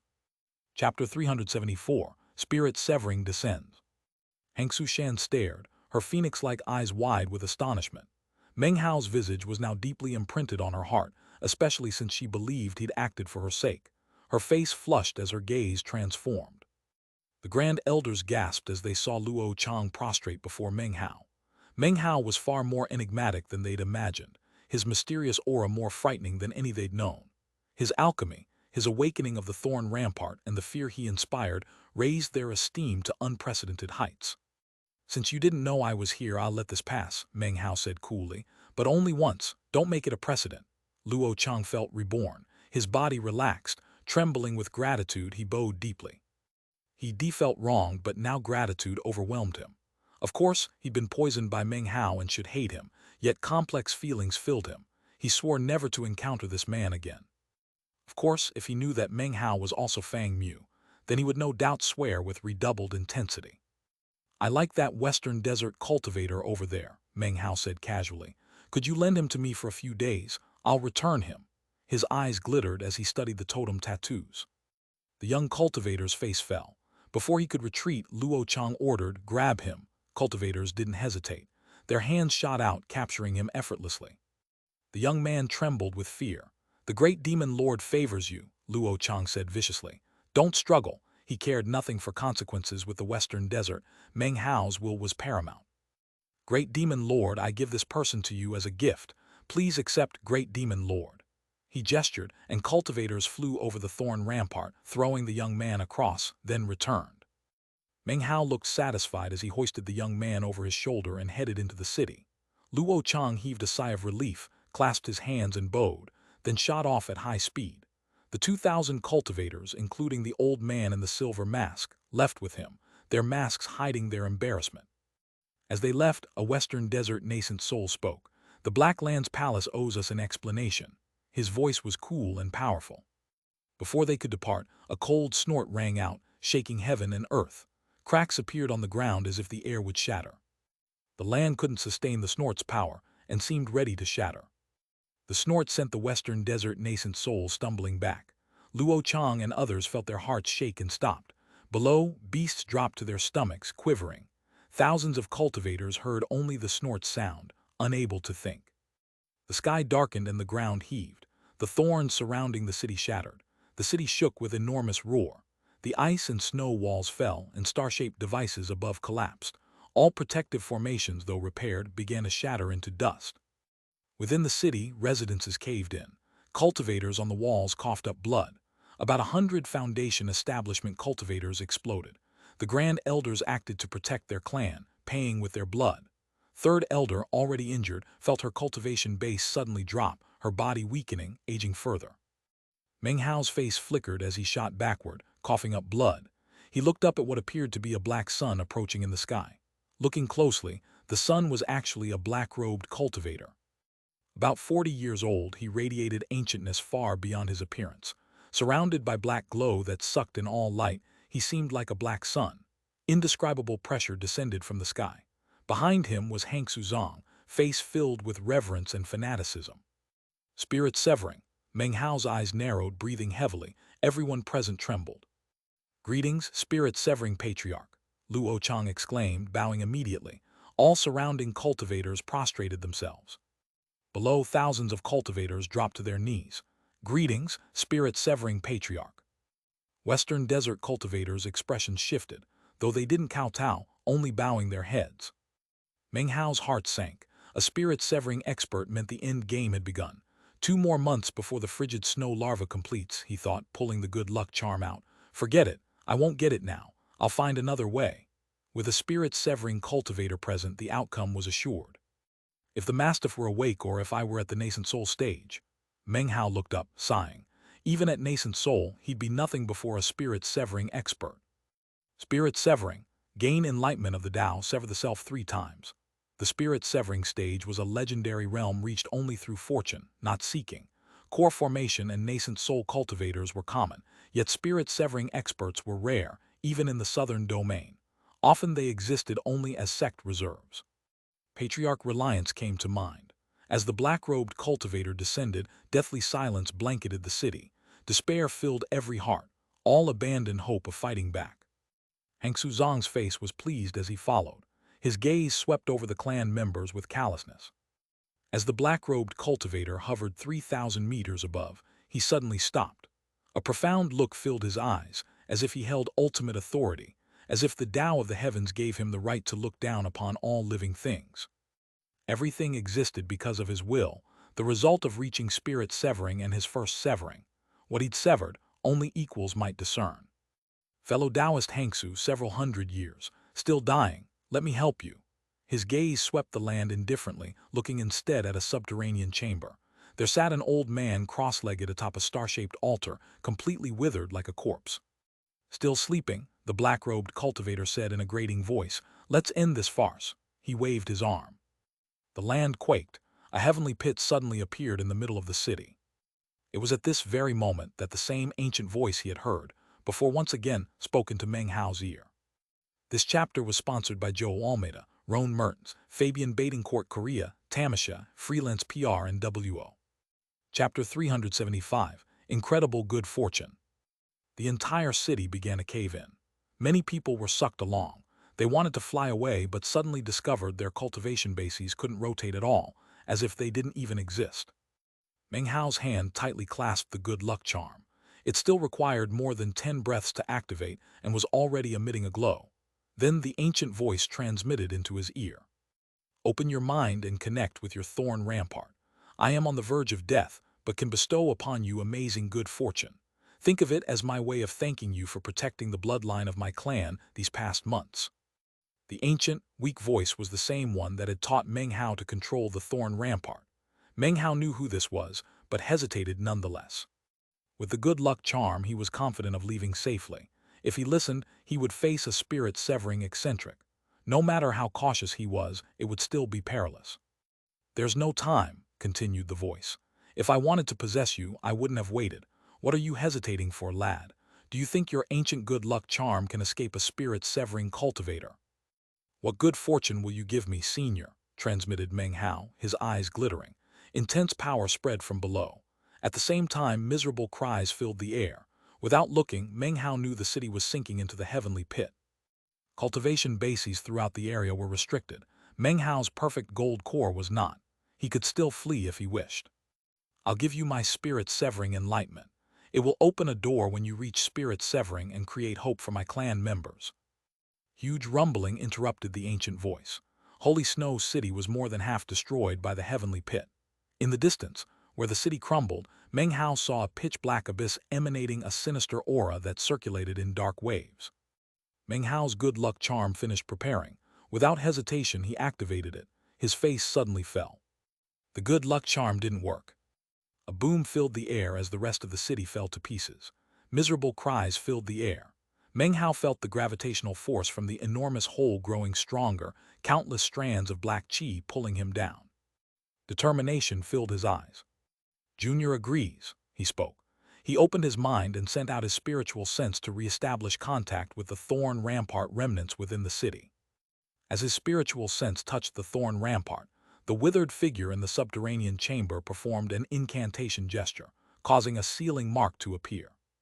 The thorns in the crumbling city expanded, extending down into the breaking subterranean chamber, and sprouting more thorns toward the withered, corpse-like old man who had sat there for countless years. They pierced into him, instantly creating a connection between him and Meng Hao. The two suddenly shared a single body. An unspeakably powerful force exploded into Meng Hao's mind. Veins bulged across his body, his face distorted, his eyes filling with blood. He shook as if his body would be torn apart. Pain stabbed his soul as his spiritual sense seemed to shatter. An intensely powerful aura suddenly surged through him. This aura was not core formation or nascent soul, but spirit severing. The aura exploded out and Meng Hao's mind reeled. He heard a snarling roar. I'm the patriarch of the frigid Snow clan. I gained enlightenment during a great tempest and performed my first severing 1,000 years ago. As the voice echoed in Meng Hao's mind, an image coalesced. A tempest stretched across all vision, rising from earth to heaven. Lightning crackled everywhere. This tempest could flay a nascent soul cultivator, yet in its center stood a figure of immense profundity. A middle-aged man, tall in long robes, raised his head toward the heavens and let out a powerful roar. Clan descendants, remember me. I'm Xianxia Bao, sixth-generation patriarch of the frigid Snow clan. For my first severing, I severed familial love. However, I did not sever my love for my clan. Severing love and replacing it with the Tao accomplished my first spirit severing and incurred a half-celestial tempest. The image faded, leaving Meng Hao's mind spinning. Wind suddenly appeared around him, screaming from the giant hole. The city stopped collapsing. The vortex calmed. The howling wind filled the hole, pushing the crumbling city back out. The wind was now a tempest, sweeping across everything. An astonishing roar filled the air. The wind seemed capable of crashing through any obstacle. The sky dimmed and the earth quaked. The beasts that spread out across the land emitted miserable shrieks and fell prone, trembling. The cultivators from the Black Land's palace coughed up blood, looks of astonishment on their faces. The Western Desert cultivators' faces filled with shock. Luo Chang and his group's expressions changed as they panted, watching the raging tempest swirl around Holy Snow City. In contrast, the black-robed spirit-severing cultivator laughed. As his laughter spread, an unprecedented black glow shone from his eyes. He looked like a black sun. Spirit-severing will, Patriarch Xianxia Bao, I never realized you would display such courage on the verge of death. You transformed your spirit-severing will into a legacy brand and gave it to a cultivator who isn't even of the frigid Snow clan. How sad. You severed love with your first severing, yet when your son betrayed you, you showed empathy and didn't kill him. You went against your own Tao and destroyed yourself. Well, since none of your clan members accept the legacy, it will become good fortune for this junior. Unfortunately, the good fortune won't belong to him. This brand, containing successive generations of frigid Snow clan Grand Dragoneers, will be mine. Only someone as powerful as me can connect with more than 3 generations. At most, this infant can connect with 1. Any more would kill him instantly. Disciples, spit up your blood. Watch as Master eradicates your kin for you. Your Tao will be completed and your spirit severing will come. The black-robed cultivator laughed loudly. Next to him, Xianxia Zhang's face was complex. Without speaking, he slapped his chest and spit up blood. As the blood shot from his mouth, the black-robed cultivator snatched it. He squeezed it into his hand, forming the bloody image of a teenager, fear and agitation filling his face. It looked very similar to Xianxia Zhang. The teenager appeared, his eyes filled with hatred. A bloody glow emanated from him as he shot down toward the tempest surrounding Holy Snow City. As it neared, Meng Hao lifted his head and let out a roar of pain. His will remained his own, but the instant he saw the youth, his heart filled with indescribable agony, sorrow, fury, and insanity. He could sense the tempest collapsing because of the blood-colored teenager. "Zonger," said the ancient voice in Meng Hao's head, echoing within him, filled with deep emotions impossible to state clearly. All the tens of thousands of things that needed saying were said in that single name. As the tempest filled with raindrops, Meng Hao realized it wasn't rain but tears of the sixth-generation patriarch. "Regrets? No, no regrets," the voice echoed in Meng Hao's head as the shocking tempest went mad. It collapsed, tearing everything in its path into shreds, including the blood-colored teenager. As the teenager shattered, a new voice boomed in Meng Hao's mind. "I'm the fifth-generation patriarch of the Frigid Snow clan, Grand Dragoneer Hangsu Ding.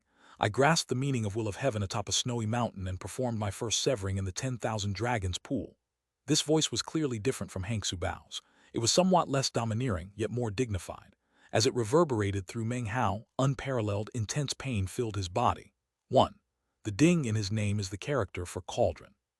His soul felt close to collapse, his body close to being torn apart. Above, the sky grew dim. Suddenly, the image of an immense deep water appeared above. Ripples spread across the water's surface in all directions. Countless black dragons burst from the deep waters, hanging upside down above. The roaring dragons caused all beasts on the ground to wail mournfully. Cultivators cried out in astonishment as blood sprayed from their mouths. This was especially true of the western desert cultivators, whose bodies trembled violently. One of the two nascent soul cultivators looked up and spoke weakly. "The 10,000 Dragons pool. According to the legends, when the great father of the great Frigid Snow tribe became a Grand Dragoneer, he took the 10,000 Dragons pool as his own. After that, it disappeared from the western desert." Up above, the black-robed cultivator's face flickered. "So, this kid has managed to support a second legacy brand." This chapter was sponsored by Alex Lai. The Bao in his name is the same character from the word tempest. The ding in his name is the character for cauldron. Chapter 376, Brands.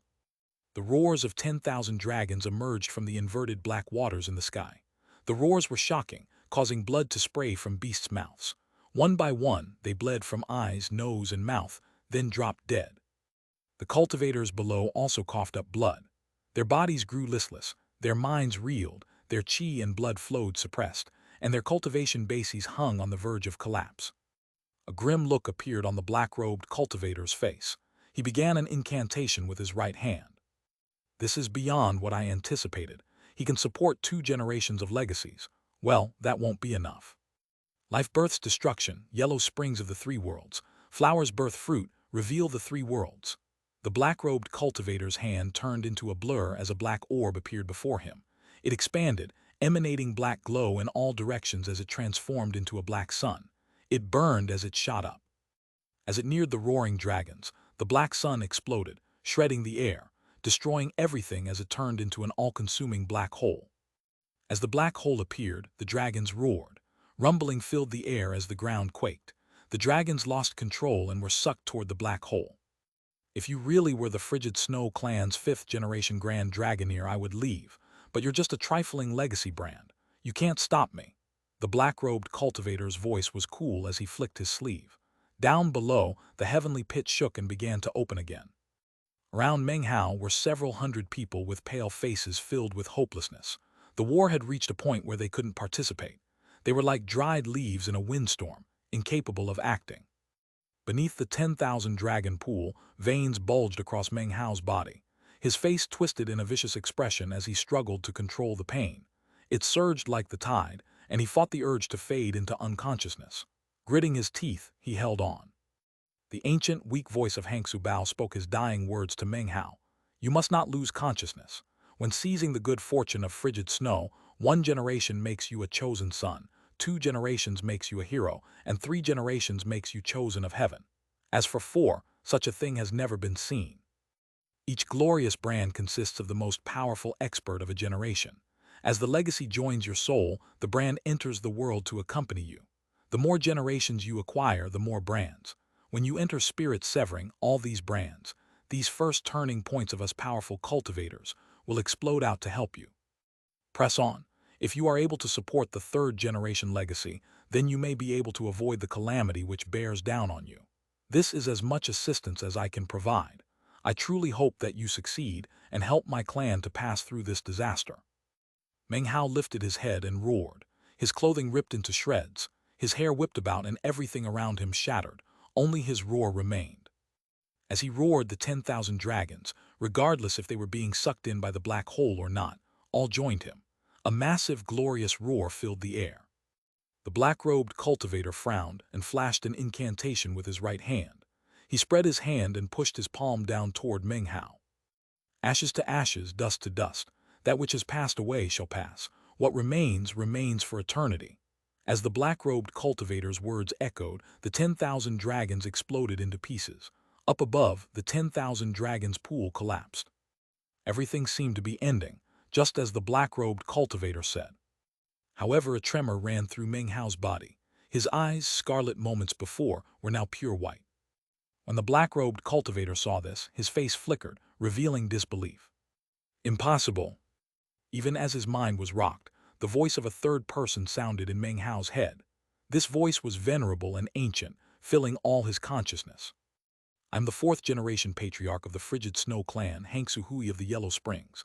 I awoke to myself in a land of ashen death. I gained enlightenment in a forest of bones. I conceived the concept of spawning the silent spirit.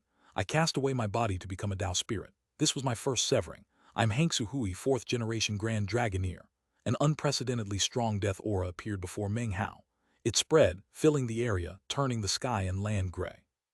Countless roars sounded in the gray sky as phantom souls took shape. They looked ancient, filled with rancor and madness. All the beasts that had died moments before twitched and rose to their feet. Gray light shone in their eyes as they lifted their heads and howled. The ground trembled as all dead bodies rose, even those of cultivators, who stood with blank, vacant eyes. Up above, a rumble filled the air as an enormous skeletal dragon roared into being. Below, a gigantic skeletal snake burst through the soil. The entire world became like a world of death. Behind Meng Hao, a yellow river suddenly appeared. If you looked closely at the surging waters, you would see they were actually composed of countless ghosts. These were no yellow river waters. These were the Yellow Springs. The Yellow Springs had appeared, something stupefying to the extreme. Atop the Yellow Springs floated a pagoda composed of 18 levels, just like the 18 levels of hell. The grayish death aura circulated around Meng Hao, making his face pale. Death aura radiated from his body. Suddenly, he opened his eyes. When he did, it was like a clap of thunder. A rumbling boom rose up to the heavens as he stared out with his pure gray eyes. Yellow Springs Grand Dragoneer. All of the low-level cultivators in the area suddenly went pale in the face. They looked as if they had lost their minds. Their bodies were stiff as if their life force were being obliterated. It was the same with the Western Desert cultivators. The two Western Desert nascent soul cultivators stood there, bodies trembling as they looked at Meng Hao floating in midair. The looks of stupefaction on their faces exceeded those when the Tempest and the 10,000 Dragons pool appeared. 6,000 years ago, said one of them, the legendary Yellow Springs Grand Dragoneer single-handedly caused a foul wind and a rain of blood to pass over the Western Desert. It was a reign of terror. He enslaved millions of dead beasts and even raised a level 10 neo-demon. According to the legend, the number of lives he took before he himself perished was impossible to count. He founded the Land of Bones. He established the Grey Mountains. The minds of the two nascent soul cultivators were filled with absolute disbelief. "Damn it," said the black-robed cultivator. Concentration filled his eyes. Behind him, Xianxia looked crazed. His heart filled with intense jealousy as he screamed inwardly that all of this belonged to him. "So, you can support 3 generations of brands. Your piddling core formation cultivation base does have potential. How rare. Too bad that still won't be enough." The black-robed cultivator flashed another incantation and waved his hand. "I gained enlightenment of the Tao in the blackness of night, under the spinning cosmos. For my first severing, I severed daytime." His eyes gleamed as he raised his right hand and pointed toward the sky. A lightning bolt appeared in the grayness. It descended directly toward the black-robed cultivator. This lightning was pitch black. The black-robed cultivator snatched it, and it transformed into a twisted lightning blade stretching into the sky. He swung the lightning blade, seemingly intending to rend the gray sky in two. A huge boom echoed out as the gigantic lightning blade slashed down. A massive breach appeared in the sky as the blade chopped down, directly eradicating the grayness of the world. Meng Hao's body shook as pain stabbed through him. As the lightning blade descended, Meng Hao subconsciously lifted his hands. All dead creatures floated up to form a gigantic sphere of bones. All gray qi in the area shot toward the sphere. In a blink, the sphere was infused with grayness and emanated shocking power as it flew to meet the lightning blade. A massive explosion erupted, causing all cultivators below the nascent soul stage to pass out instantly. Some even exploded. As the sound of it continued to reverberate out, the sphere of bones collapsed into pieces, unable to stand up to the lightning blade. Blood sprayed from Meng Hao's mouth as he fell and slammed into the ground. The heavenly pit opened beneath Holy Snow City once more. The city began to collapse and fall. Meng Hao laughed bitterly. 3 generations were his limit. Even that wasn't enough to secure victory over a true spirit-severing expert. Up above, the black-robed cultivator breathed deeply. Blood oozed from the corners of his mouth as he looked down at Meng Hao. Strange light gleamed in his eyes. The Frigid Snow clan's 6 generations of legacy brands certainly live up to their reputation. Once I get them, I'll definitely perform my 3rd severing. Then I'll complete the great circle of spirit severing. His eyes radiated determination as he lifted his right hand. Just as he was about to reach down to grab Meng Hao, his face changed. Complete shock filled him. Even as Meng Hao landed on the ground, a mark appeared on his right hand. The Hui in his name is the character for ash or gray. Chapter 377, Agarwood. This mark was the same one that appeared when he reached Foundation Establishment in core formation. When the young woman from the Fang clan saw the mark, her expression changed. Instead of striking Meng Hao, she changed her blow's direction. Images from these scenes played in Meng Hao's mind. Now, the mark appeared again. 1. As a recap, this mark first appeared in Chapter 100. It was seen most recently when he met Fang Yu from the Fang clan in Chapter 309. The events mentioned in which she saw the mark were in the following chapter, Chapter 310. Intense heat radiated from the back of his hand, turning into stinging pain that spread throughout his body until he was completely submerged. Finally, he let out a roar. At the same time, boundless life force was released from the pain, spreading through him and healing his body. It gave him the chance to accept the 4th legacy. Suddenly, an archaic voice sounded in his mind. It was boundlessly ancient, transmitted from 10,000 years past. It came not from the mark but from the Frigid Snow clan legacy. I'm the 3rd generation Grand Dragoneer of the Frigid Snow clan. My name is Qinan Ning. I accepted the legacy of the 2nd generation in Midwinter's frigid cold. I gained enlightenment on Mount Agarwood. I severed my Tao on Midwinter Plain. Before me, the clan was called Agarwood. After me, it was called Frigid Snow. Clan members, engrave this upon your minds. Our power was fading. We could not support ourselves. We were forced to leave the western desert. As the voice spoke, an image of a mountain appeared in each pupil of Meng Hao's eyes. This was Mount Agarwood. At the same moment, the breach slashed by the lightning blade began to split open. An enormous mountain began to descend. The size of this mountain was immense. The power it radiated was boundless and shocking. 2 glowing characters spelling Agarwood were barely visible on the mountain. As it descended, the ground shook, cracking and sinking. The heavenly pit disappeared and the lightning blade shattered. A massive sinkhole appeared, turning into an enormous basin. The 2 nascent soul cultivators from the Black Land's palace coughed up blood. Their masks shattered, revealing shocked old men's faces. Immediately, they fled. The 2 nascent soul cultivators from the western desert also coughed up blood as they were tossed backward. The shock that filled their hearts was impossible to describe with words. Qinan Ning. 10,000 years ago, he was one of the 3 most powerful figures in the western desert. He was a member of the Frigid Snow tribe. How is that possible? Why do the ancient records not mention this? Qinan Ning. The black-robed cultivator's face flickered. Behind him, Hangsu Zong stared mutely. He suddenly coughed up blood, disbelief in his eyes. How could he have imagined that his own bloodline's patriarch was actually a member of the famous Agarwood clan from 10,000 years ago? Why change the clan's name? Hangsu Zong had no time to think further. The black-robed cultivator, eyes glistening with concentration, lifted his right hand and was about to wave it when his face flickered again. Damn it, how can this kid have so much latent talent? The legacy isn't concluded yet. The ground rumbled as enormous Mount Agarwood descended. Meng Hao floated, his eyes shining brightly. At this moment, he knew with absolute certainty he really was experiencing incredible good fortune. The spirit-severing brands remained in his mind. He couldn't employ them except during branding, but when it came time for his own spirit severing, it would be vastly easier. When he reached spirit severing, the power he could wield would be unprecedented, and he could use any of the brands in his mind. Such good fortune was normally inaccessible. Only spirit-severing cultivators should acquire such things. Through chance, the good fortune fell upon him. He would do everything to acquire even more. The legacies of the 6th, 5th, 4th, and 3rd generations are not enough, thought Meng Hao. I must acquire the 2nd generation legacy. I will not squander such good fortune. I'll use it to secure my future rise to prominence. I'm not sure why the mark appeared again, but now I have hope. I possess all the requirements, so I will definitely open up the full potential of these legacies. It doesn't matter if the 2nd generation is Frigid Snow Clan or Agarwood Clan. 2nd generation legacy come out. Meng Hao lifted his head and roared. Light shone from his eyes as he floated in midair, his hair whipping about. The sight was shocking and strangely beautiful. Within his head, a ceaseless rumbling sounded.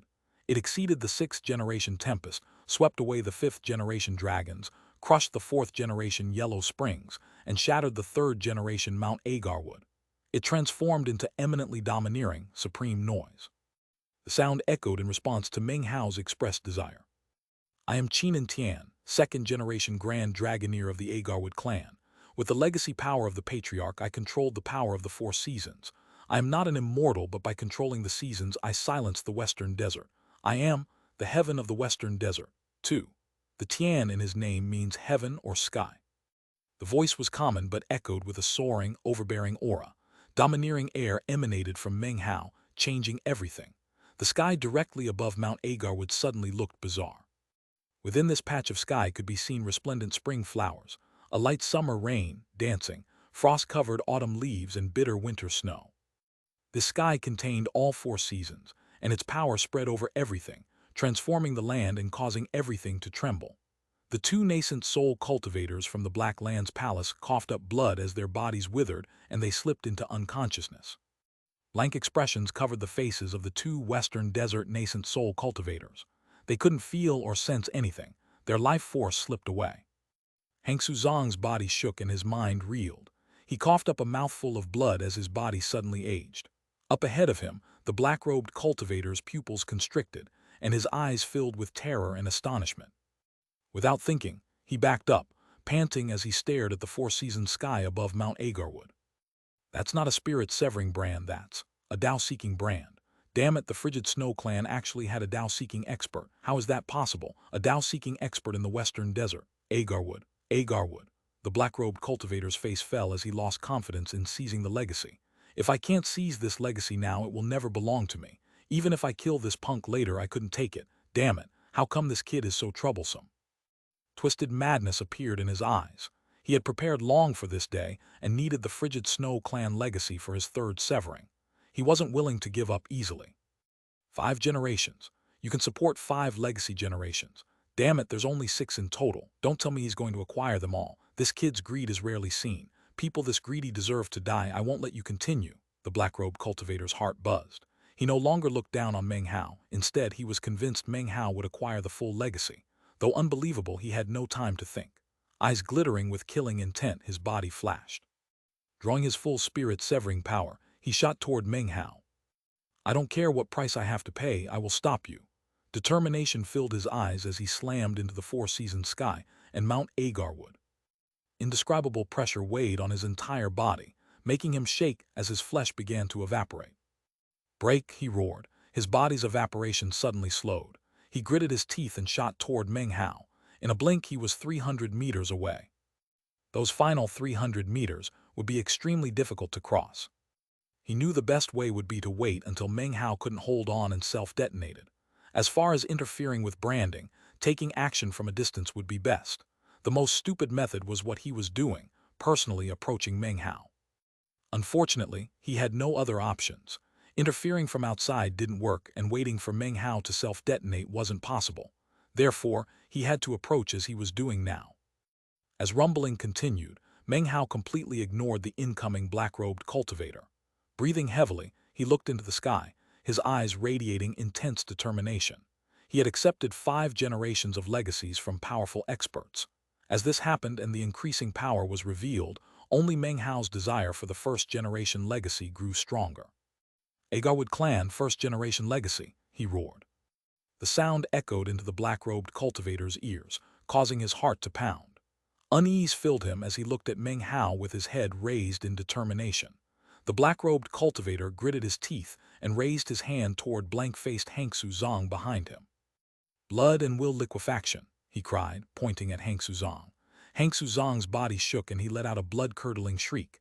His body rapidly withered into a desiccated corpse. All his blood spurted out and shot toward the black-robed cultivator. It circulated around his body, then he shot forward at incredible speed. The 300-meter distance began to close. However, the 5 legacy brands' pressure rapidly ate away at the frigid Snow clan blood, giving him speed. Once it disappeared, he would be in great danger. "Die," he cried. He was now less than 30 meters away from Meng Hao. He lifted his hand up, and a billowing lightning blade slashed down toward Meng Hao. Inside his mind, Meng Hao used spiritual sense to transmit a message. The bloodline of Agarwood comes from the Western Desert. Western Desert totems come from countless demons. As for me, I am the 9th demon sealer. Agarwood clan legacy, yield to me as you should. Note from Deathblade about Agarwood. Sometimes translating a chapter goes super smooth and fast. Other times I spend more time on a single passage or even word than the rest of the chapter. This was one such chapter. In Chinese, what I'm translating as Agarwood is pronounced Chinan, and is a subspecies of a type of a fragrant tree that in English is called agarwood. I probably spent about 2 hours total just researching this term, including some digging into a Sanskrit-English dictionary. The word apparently came into Chinese from Sanskrit. Special thanks to RWX for consulting with me about it. To save you the trouble of a Google search, here's a link to the Wikipedia article about it. This chapter was sponsored by Tjandra Johans, Lim Derrick, Patrick Cizikzinski, Dante Madat, Jonas Winter, and Caleb Gleason. Chinan is the transliteration of Agarwood. Ning means peace or tranquility. The Tian in his name means heaven or sky. Chapter 378, Exterminate the Spirit. I am the Agarwood, a spirit from the 9th sea. I fell to South Heaven and into the Western Desert. I encountered a magical transformation that reopened my consciousness. Righteous bestowal made me demonic. My bloodline remained in South Heaven and evolved into a clan. My legacy was passed down generation to generation, but few nowadays possess my bloodline. The Agarwood has 2 heads, the body of a dragon and the tail of a phoenix. It never sheds tears. Shedding tears ends its life. Now I am gone. I left South Heaven to return home.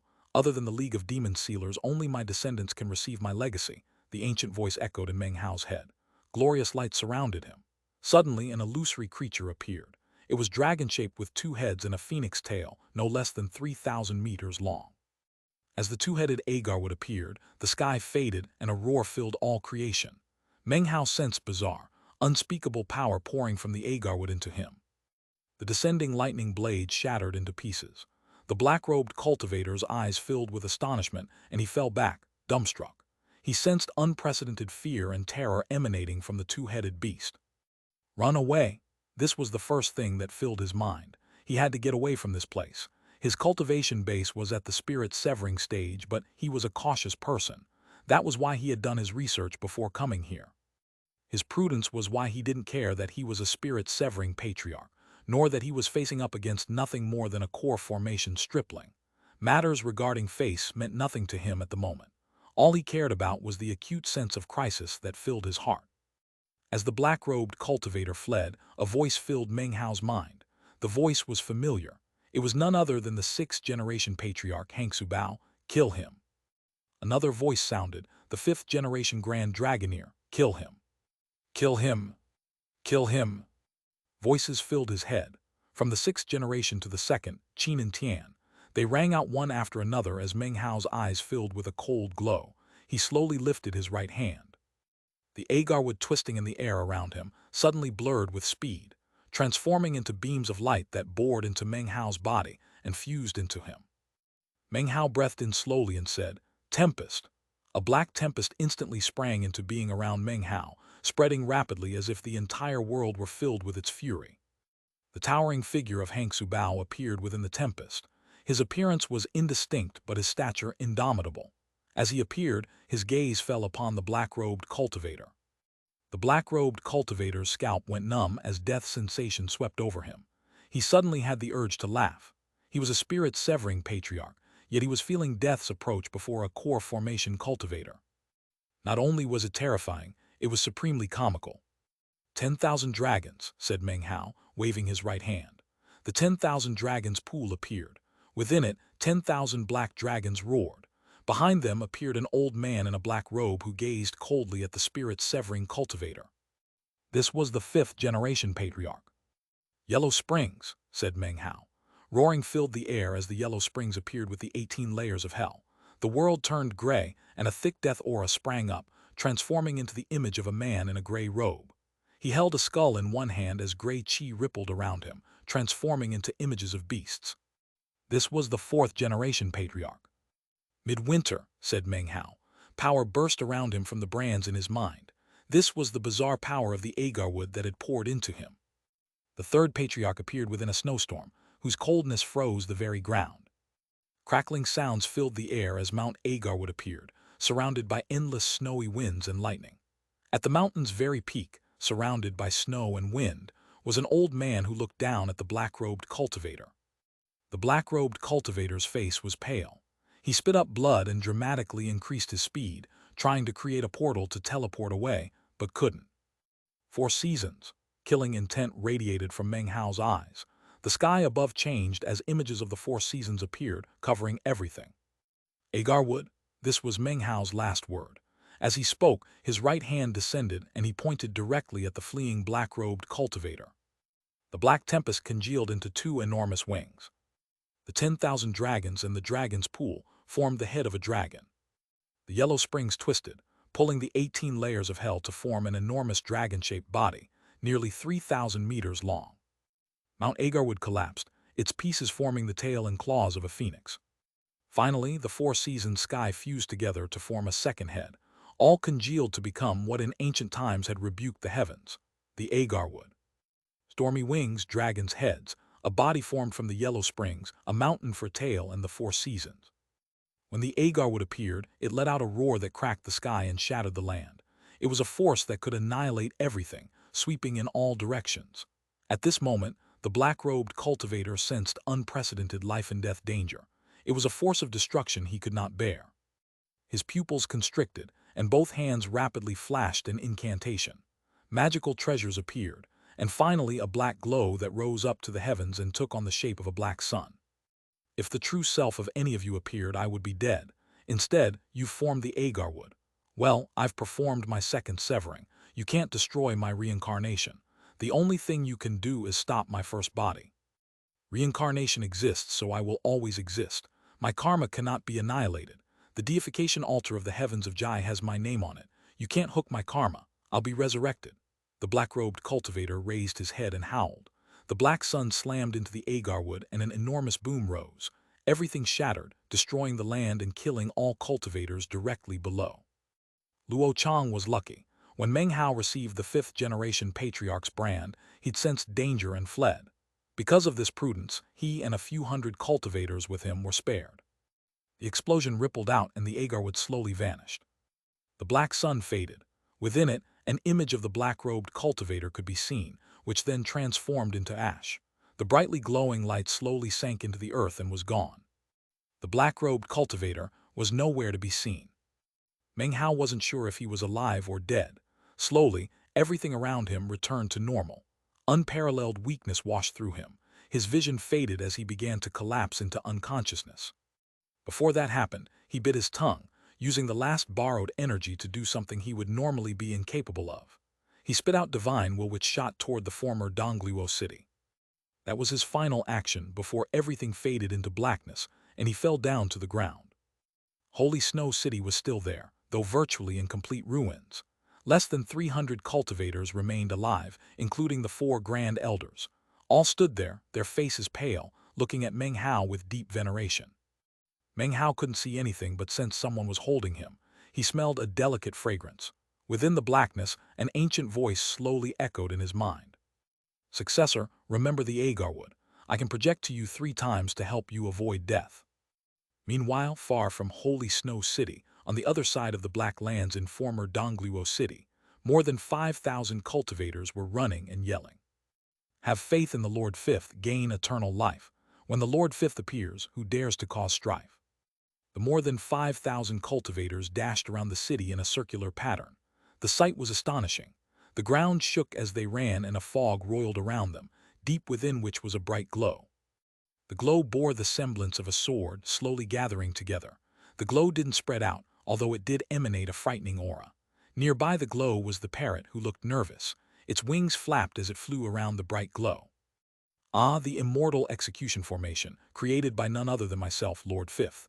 Damn it, this spell formation never screwed Lord Fifth over 9 times. That never happened." The parrot clenched its jaw as if it had made a difficult decision. Just as it seemed to be on the verge of charging into the bright light, Meng Hao's divine will arrived. The parrot suddenly stopped. It stared in shock, then let out a shriek. "Scared me to death, almost completely broke my concentration. You're in trouble, Meng Hao, need rescue. All right. We'll have to see what furred and feathered things you can find for me in the future. I guess I'll go save you." With that, the parrot flapped its wings and flew up. Roaring filled the air and the ground shook.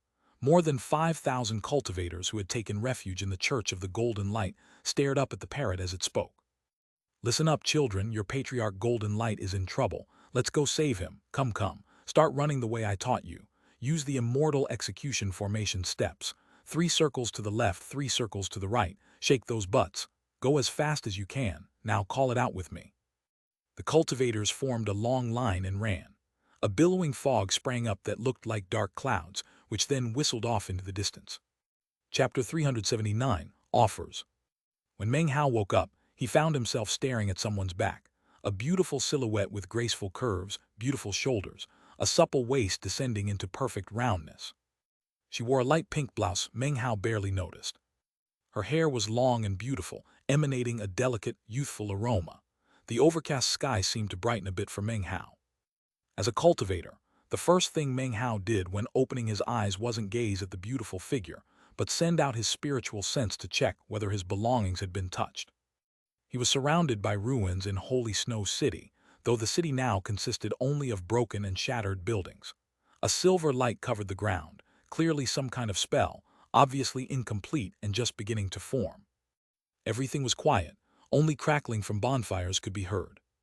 Off in the distance, 2 of the 4 grand elders sat cross-legged, along with a little over 100 cultivators meditating and clearly exhausted. Almost all were members of the Frigid Snow clan. Only a few didn't belong. Meng Hao remembered seeing about 300 people before passing out. The other 2 grand elders concentrated on the spell, conversing in low tones with anxious expressions, occasionally glancing up at the sky. The moment Meng Hao woke, the 4 grand elders looked at him, attracting the other cultivators' attention. Soon, everyone had opened their eyes and was looking at Meng Hao.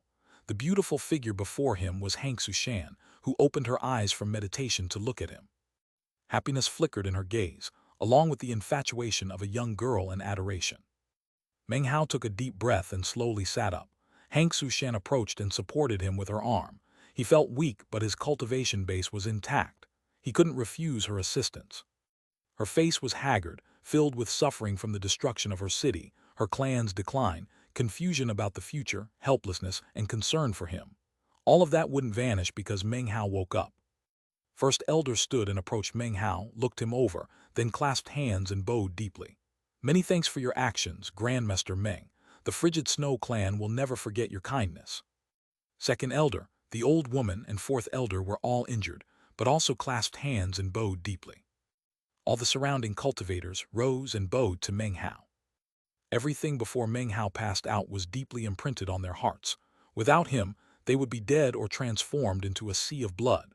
Meng Hao had single-handedly saved everyone and the Frigid Snow clan. Their bows were filled with complete sincerity.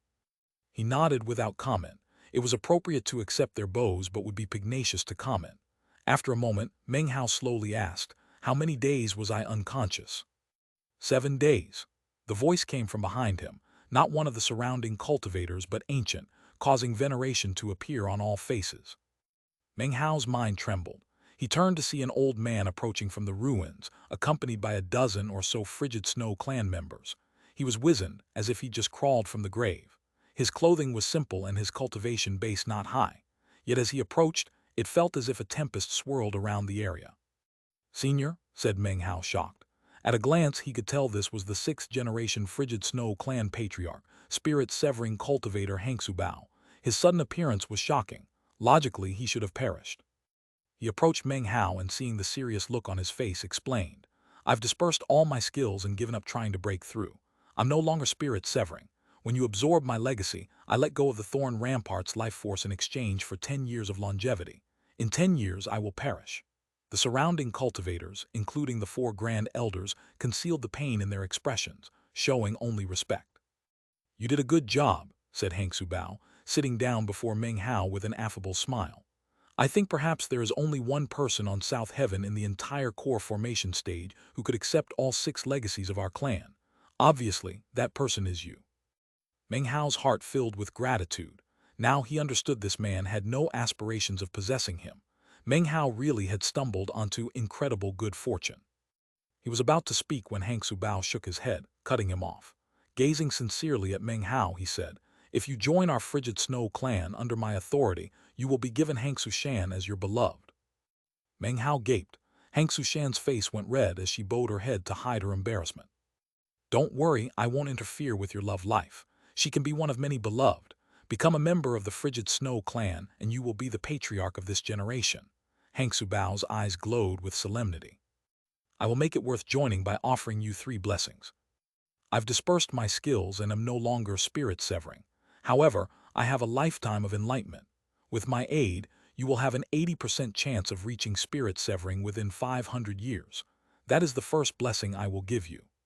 The blood of the Frigid Snow clan contains another secret Grand Dragoneer technique. It's more powerful than any other magic you have ever acquired. By passing it on to you, all living creatures will be powerless to do anything but sleep in front of you. That is the second blessing. Third, although the Frigid Snow clan is currently in decline, our Tao reserve is still here. We cannot remain in this location, so we will travel to the southern domain. Long ago, I was friends with Grandmaster Pill Demon from the Violet Fate Sect. We will move our clan into the Violet Fate Sect. Come with us from the Black Lands to the southern domain. My reputation can earn the patronage of Grandmaster Pill Demon. You have proved that your Tao of alchemy is strong. If I request it, Grandmaster Pill Demon will surely give me face and accept you as an apprentice." Hangsu Bao's voice echoed into Meng Hao's ears. He sat thinking, smiling wryly. Other than spirit-severing enlightenment, nothing offered was appealing. The secret Dragoneer technique was surely powerful, but Meng Hao already possessed 3 great secret techniques.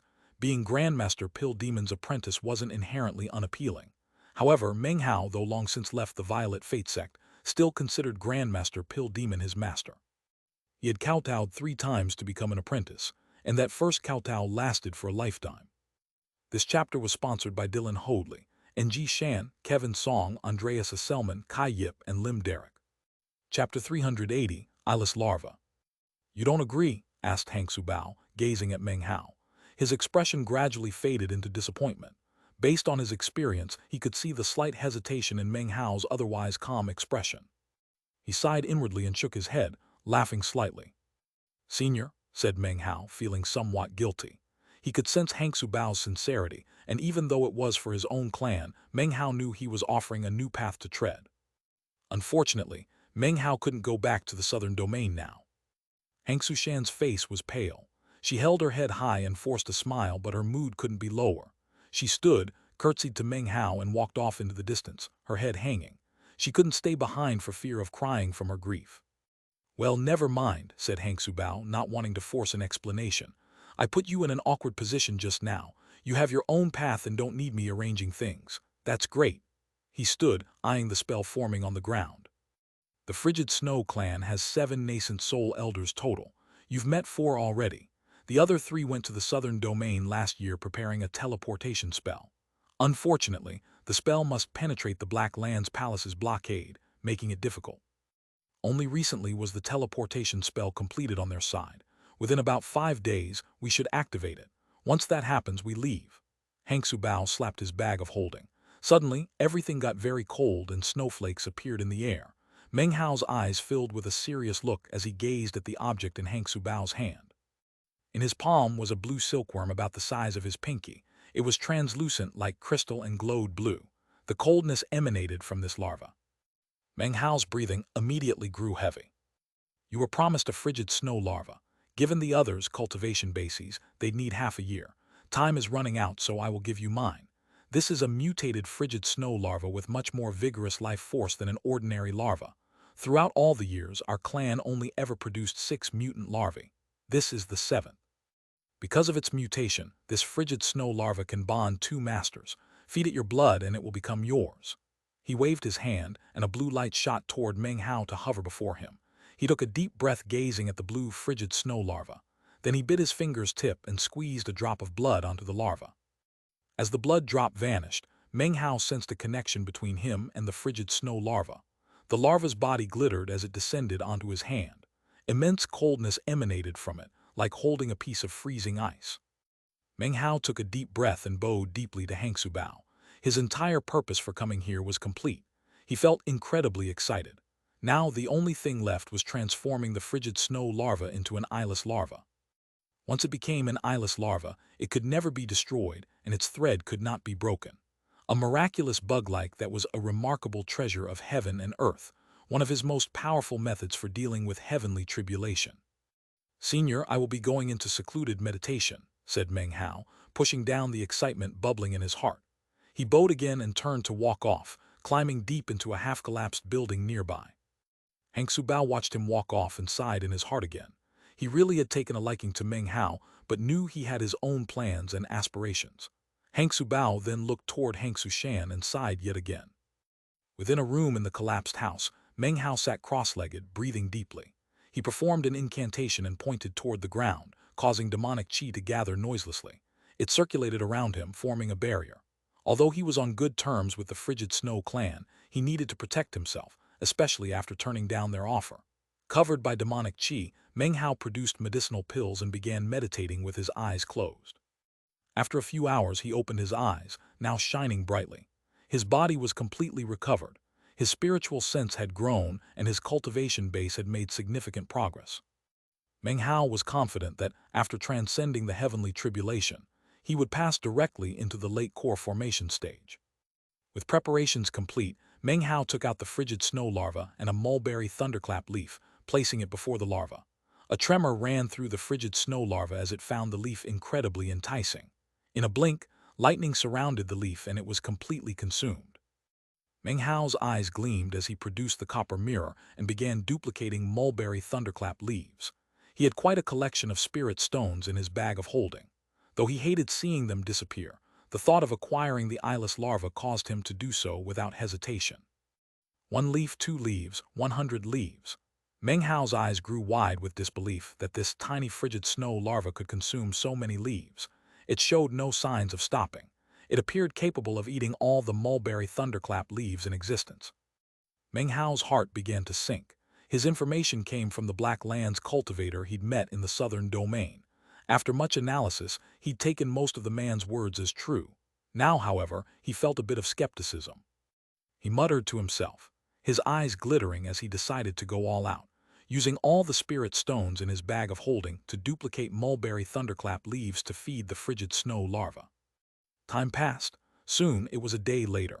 By afternoon, Meng Hao's eyes were bloodshot as he continued feeding leaves to the frigid snow larva.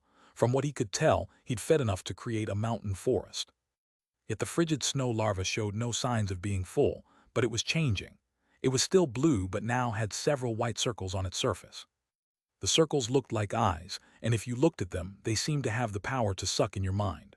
By this point, the larva had accumulated 5 such circles. Meng Hao looked at his bag of holding, his heart filled with pain. He'd acquired quite a lot of spirit stones after becoming Patriarch Golden Light. Now, they were half gone. Gritting his teeth, Meng Hao continued feeding the frigid snow larva. Leaf after leaf after leaf. By morning of the 3rd day, Meng Hao's eyes were completely filled with blood veins. The frigid snow larva now had 8 circles. By the time the 9th appeared, Meng Hao's bag of holding would be virtually devoid of spirit stones. Grief filled his face. A few days ago, he'd had a vast accumulation that left him confident of purchasing whatever he wanted, wherever he was. Now he had the exact opposite feeling. If I can't create the eyeless larva, Meng Hao clenched his fists and stopped thinking.